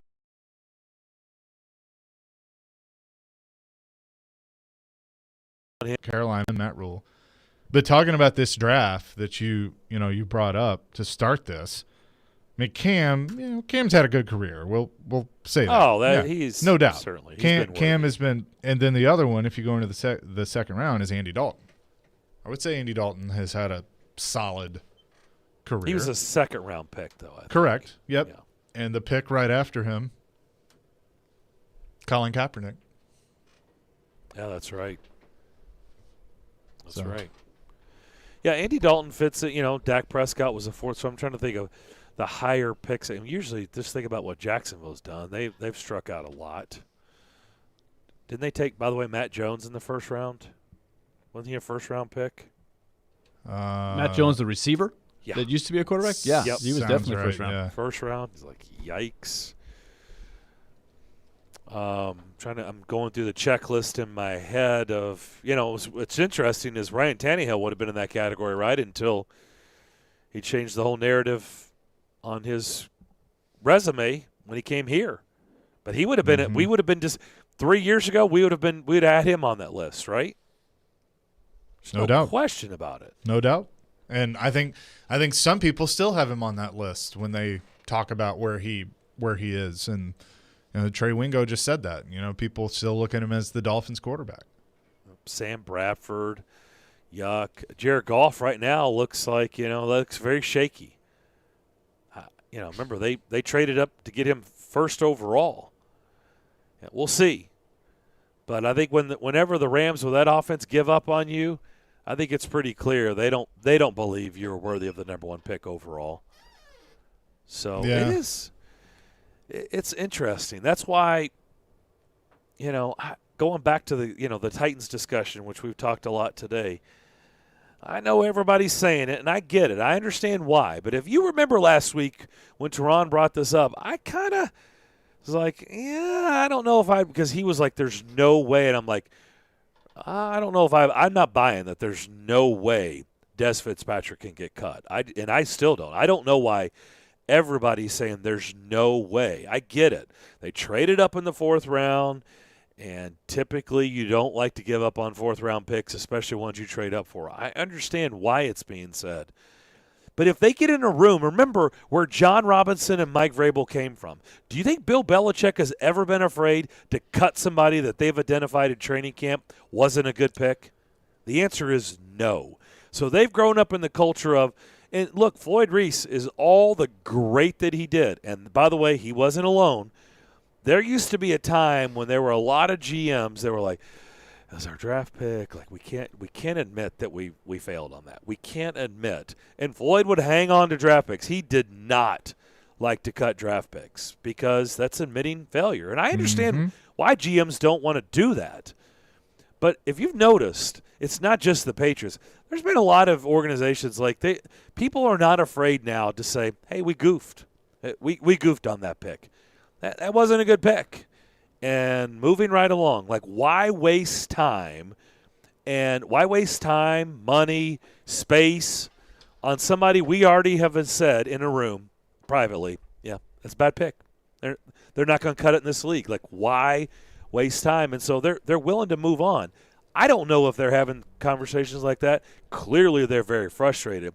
But he cannot keep just dropping passes and keep looking like he's behind and think that he's going to get away with it just because he was a fourth-round pick that they traded up for. So I guess what I'm saying is I'm not calling that he's going to get cut. I'm saying I'm not willing to be with everybody else and say there's no way that he's getting cut. He better pick it up or he's in real danger, in my opinion. How much do you think, though, Darren, that and I get you, it's dangerous to play this game, but how much is John Robinson and his scouting staff going, well, our first-round pick last year is not even in the league anymore. So, that's on the report card as a ginormous red F when it comes to the John Robinson draft report card. I get it's a fourth-round pick. It's not a first-round pick. There is a big difference there. But you also can't ignore trading up for the pick and then spending a fourth rounder on him when it comes to that sort of evaluation. So while I understand your thought, and I kind of am of the belief that it's going to be hide him away on IR, that's what it's going to end up being. But how much is John Robinson going, man, I really need this to work because this is going to be yet another that people are going to be talking about. I think all of these things contribute to why you're seeing a tactical move by Mike Vrabel, just trying to get a fire lit, trying to signal to everybody, and maybe it gets back to Dez, which I'm sure it does, hey, we need more. It's time to get it going here. And I do think you want to send a signal to him that you're not penciled into this lineup at all. You've got to earn your way into this. Mike Vrabel did specifically, after doing a lot and not getting into a lot of specifics, when Teron followed up yesterday after practice, he said, we've got a competitive wide receiver room, which they love. Say what you will about the draft picks, which we can nitpick on a lot of their guys that they've drafted over the years, but one thing they can do is they will bring in some heart and soul guys that will work their tails off. Cam Batson is not a shoo-in to make the team, but when you have him at camp and you have him around, he's going to make people work and earn their place. So if Dez Fitzpatrick can't pick up on that, then he may get cut. And that's fine. You'd have to bite the bullet. Even if he's more talented than some of these guys, he's got to show that he's got some of that. Well, here's another thing. There's another draft pick in this class that we're not really I haven't noticed. I haven't really heard that much about him. And he's the 3rd-round pick. Monty Rice. Didn't really see. Did he even play? Been pretty quiet. Did he even play on Friday? Yeah, he was in there a little bit. In fact, but in that I found problem? it interesting. Charles Davis had one play where it was 3rd and long.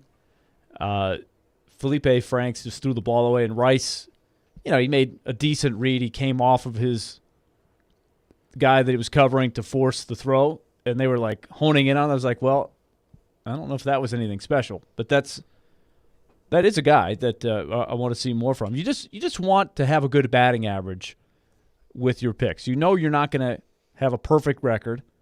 There are some picks that just aren't going to work out, but you just need 3 or 4 to jump up there and make some contributions on different levels. And there are some guys that just take a little longer than others, and there's different and some that you need earlier than others. Sure. But like Radens, we've been talking about Radens, like, oh, he's a 2nd-round pick. Like what? Well, he's got a great opportunity. Yeah, because there's a spot there. By the way, I thought it was encouraging. People have been down. I thought he was okay on Friday. Yeah, but he's also one that you don't have to have him day one. And like Monty Rice, you don't have to have day one. And Dez Fitzpatrick, you don't have to have day one. But you have to see enough to go, okay, there's something there.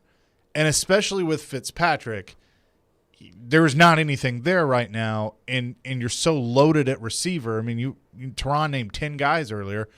If he makes the team just because he's a 4th-round pick and you traded up to get him, he's stealing a spot from somebody.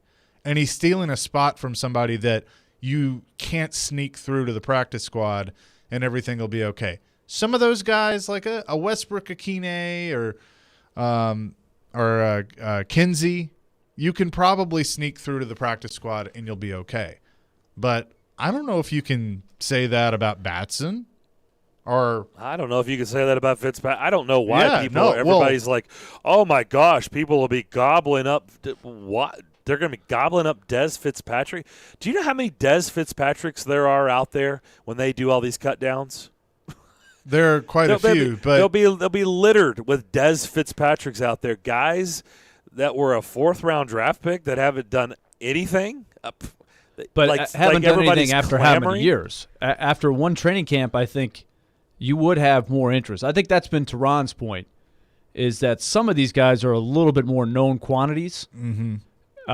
When there's an investment in a guy and when you trade up, that does tend to make you think that some other teams would have liked to have taken him in the draft. I do think he would get snapped up if he was waived. You're not getting him onto the practice squad. And you know what I say to that? Who cares? If he's not good enough for your roster and you've already identified, you guys have identified he's not good enough, who cares? But you're making a determination that he's not good enough forever. Whereas you have to look long term. Is he a guy that you still think could have the light go on halfway through the season? Well, clearly you don't feel that way if you cut him. You clearly feel like this guy isn't going to be good enough in the league, or you wouldn't cut him. Well, yeah, but that's good what enough you maybe for the league not right be now. able to know at the end of 2 more weeks. You might say, you know what, he hasn't gotten there yet, but we still think he could get there. So we've got to keep him, and we can't. If we cut him, somebody else will grab him. Was LeGarrette Blount good enough in the league? See, that's a great. Yes, now he wasn't even no, drafted. He was undrafted, and let me tell you, he was good here. Like everybody was like, ooh. And look, the only reason LeGarrette Blount, the only reason. One, he went undrafted is because of everything that played out in college. It had nothing to do. It happened in one night. One bad decision by him, and that is it. It had nothing to do with his abilities, none of that. And by the way, when he was here in camp, he was outstanding. He didn't run from the media. He talked to anybody who put a microphone in front of him. He didn't downplay what happened in college. He was open. He was fantastic. They played roulette, and they lost. They rolled the dice, and they lost big time. And the difference there, and I'm this isn't rhetorical. I'm actually asking you because I know you were at training camp then. I was still in school. By the way, I was in the bubble, Chase, right there when he had another incident. When he was on the Titans in training camp. Yeah. When there was almost another fight. And it was Right. like, oh, my gosh, this guy hasn't got it. Really? But some, I think, argued that he didn't really instigate that was a sort of a I understand, test. but when you're him, right, you got Oh, yeah, he had a label. And right. I remember talking about that. But he was producing in the camp. He was playing really well. That was my question. Did he do enough in both of your It was not a minds? Des Fitzpatrick, hey, we have this guy and he's not doing anything. But It Blunt was was not doing about really ability. well. That Yes. was a bad move. They thought they could sneak him in. And that was, as we know, it was a bad very move. poor decision. They had Chris Johnson, which was part of their thinking. They didn't maybe And then necessarily Lindell need White. him. They still had Lindell White, right? I'd have to go back and was- look I at what don't exact year think that so. was. I don't think he was still there. That Was was that- 2010? Yeah. They Yeah, might I don't have. think Lindell still was I think there. you might be right. Maybe That he still was. I think he was gone. I feel like there was another guy in the picture, but regardless, Hang on. I think this is a case of Fitzpatrick. Though, I think they want to see. They want to see if they can get him going a little bit. Just prove that you were worthy of this selection. You don't have to produce on the field right away, but we've got to know that you're on the right track here. And so that's what I don't know is if they're just really disappointed in work habits, or is he complacent? Does he think he's in the comfort zone? What has them trying to go this route? Because I've seen coaches say, "Hey, be patient. He'll be okay." He's new. He's a rookie. Yeah, he's they're working not taking hard. that approach. They're not going that way. They're No, they're like, going "Hey, we need tough more." love, Yeah, right. tough love. It's a good point, Willie. It really is. Like, it does make you wonder if there's something behind the scenes they don't like or they don't appreciate, right? Like, because usually you'll handle it with a little bit more kid gloves. That was a good way of putting it. Like, yeah, okay, we're not really concerned. He's a little bit behind. He's got to learn more. He's a rookie. It's coming at him fast. They'll come up with excuses. Where with him, they're like, no, it's like the tough love approach. And so it does make you wonder, like, what is it behind the scenes? Or is it just like they're going, holy crap, this guy looks like, he should have been undrafted. Like, what the heck? Or is it, he hasn't exactly been putting in the effort, or, he's just kind of going through the motions. He's not telling them what they want to hear. How does he, you do wonder, like, what is it that they're taking the tough love approach with him and they're not doing the kid gloves? Hey, it's a rookie. He's a rookie. Everything is going to be all right. Everybody remain calm. Because there were some kid gloves with Isaiah Wilson for a while. Would you agree? Last year at this time, before it really got bad? I don't know if it was kid gloves. They just really didn't talk about They it. defended. Well, they defended him for a while, though. Did they? They were giving it a be patient. Here's a good guy that's made some bad decisions. They tried to. I don't to remember. be I mean, I'm not patient. disputing. I just remember them just like not wanting to talk about it. Well, there became a point where there was nothing good to say. I mean, but I'm talking about during the training camp, which of course was different last year. But Darren, you're going to go, when I tell you who the other running back was. Because they traded Lindell White that offseason to Seattle. Yeah, I thought he was gone. It was Michigan State. Javon Ringer. Yeah. Yeah. Makes you go, Yeah. Wow. Actually, he was really good in college, Chase. But he that's was who really they. good. That's who they Great. decided to keep. There wasn't Yeah. another veteran there. I was Javon Ringer. Javon Ringer over LeGarrette Blount, boy, and Yeah, in hindsight, jeez, that doesn't look real smart. And that is right there. What round did they draft him in? Javon Ringer? Yeah. He was – I just had this pulled up. Was that second round? Was it second? I was thinking third, but was it second round? That was load computer. Load. I can't find it. No. Fifth round. Fifth round. He was fifth round. Okay, so but there's a prime example of why you don't. They probably kept him because he was a fifth-round draft pick, and LeGarrette Blount wasn't, and that's why I'm saying like you can't go on that because it doesn't always work out. Like you just can't hold on to them just because they were a draft pick. If you don't believe, I know, but you think you made a mistake, then you just cut bait and you move on. Now, what I don't remember was Ringer looking good in training camp. I don't remember that much of it, but I do remember Blount was he was not looking better than Blount. Yeah, no. Blount's really stood out. No, that was the LeGarrette Blount thing was Jeff Fisher thought he could sneak one past the rest of the league and sneak him to the practice squad. I think it was a sneak. I think it was a sneak attack, and plus the everybody. By the way, the incident. I mean, it got play nationally, so maybe it was hey, let's just take the chance. Like he went undrafted. Everybody knows about the incident. Oh, by the way, there was another incident here with us that everybody knows about in the bubble at practice. Hey, nobody's going to take a chance on him. They're just going to they're going to steer clear. So that's probably what factored into the gamble. Like everybody they steered clear on the draft. They'll steer clear again. So we can sneak him through. Yeah, the thing about Des Fitzpatrick is it's like, do you want to, even though he's a 4th round pick, do you want to cut bait after one training camp? That's the hard part, and that's where GMs have done it, and they're going to continue to have to do it. You have to make that decision because, as we've said, this team is not in a place where they can waste a body or waste a roster spot on a body because the window's wide open. They're trying to win a Super Bowl. But right now he would be. That's the thing. No, I agree. Right now, I understand. He would be doing that. Like when I was putting together my first 53, which was very difficult, and the receiver position was probably the most difficult after Brown, Jones, and Reynolds, I wrote Des Fitzpatrick's name down, and I go, do I really want to take a spot from Batson, Westbrook-Akine, McMath, Kinsey?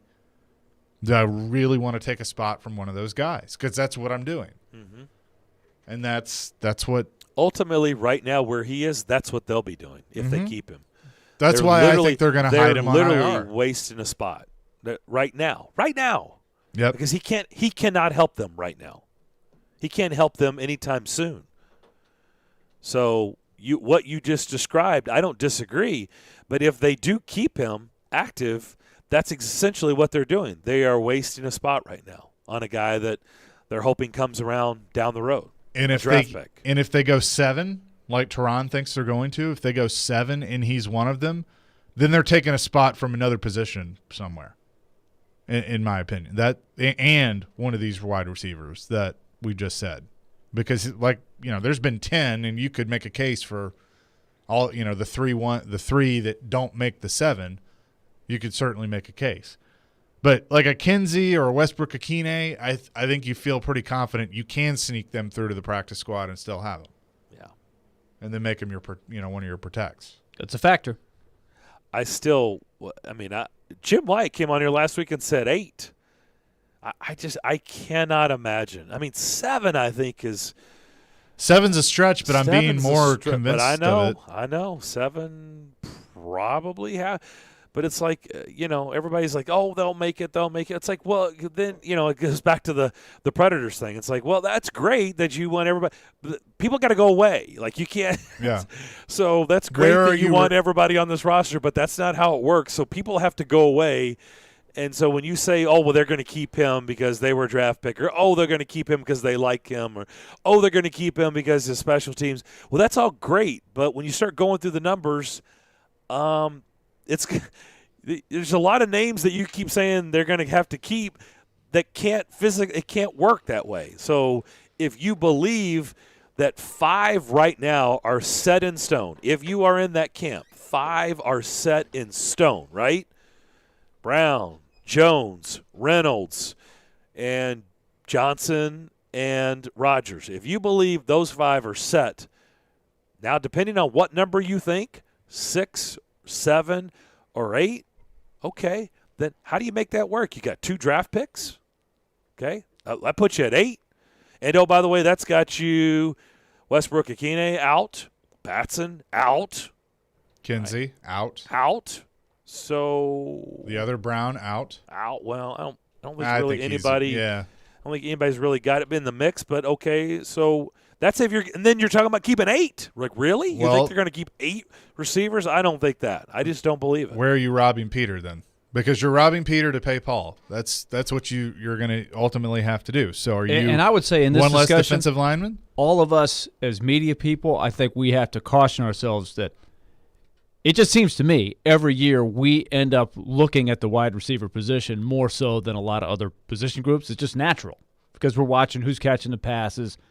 It's easy to see that. But with the Titans, have we? I kind of feel like they've been pretty weak at that position for a that's good part while. of it too, because you can go back to like 2005, and we've had conversations like this. Hey, these young receivers, they look good. Who's going to make it? Are they going to keep 6 or 7? But I feel like that ends up being a sports talk and media conversation at that position way more than safety or other position groups. Well, Is it here's going to the be other 6, problem. 7, 8? Here's the problem, Willie, though, they've got. And we talked a little bit about this earlier in the show. So when you bring up the reference, Chase, rob Peter to pay Paul, well, you can't rob the offensive line because they got injuries right now. Yep. See, I think And they got a real that's why I numbers think we could be problem. over-fixating on the wide receiver because you would hope of all years this is a year where they're not going to use as many wide receivers. You hope you don't have to really rely on 5, 6, 7, 8. It's more who gives you the return game, who gives you the, as Teron was talking about, the gunner position, specific spots on the special teams. That's just as important as do we need this guy actually in our 4 wide receiver set. How You gotta many hope. offensive linemen you going to carry? 10. Yeah, 10. Mm-hmm. Yeah, so 10. How many DBs? And you think you're going to have 7 or 8 receivers and 4 or 5 running backs? Like, folks, you run out of. Well, I have a roster of 62. I have 4 running backs, which includes Blasingame. So 3 running backs and a fullback. Blassingame's an interesting I one. have 10 DBs. Do we think he's a shoe-in, Blasingame? Yes. That they will absolutely carry a fullback. Darren, 10 DBs. Safeties and We'll go over this corner. tomorrow. We'll go a deeper dive into your 53 tomorrow. We'll put together ours as well. Right. By the way, on the way out, let me talk about my friends at Cool Springs MD. Dr. Jeffrey Lodge, his wife Daphne, the registered nurse, and their experienced staff would love to help you improve your quality of life. And if you need to do that,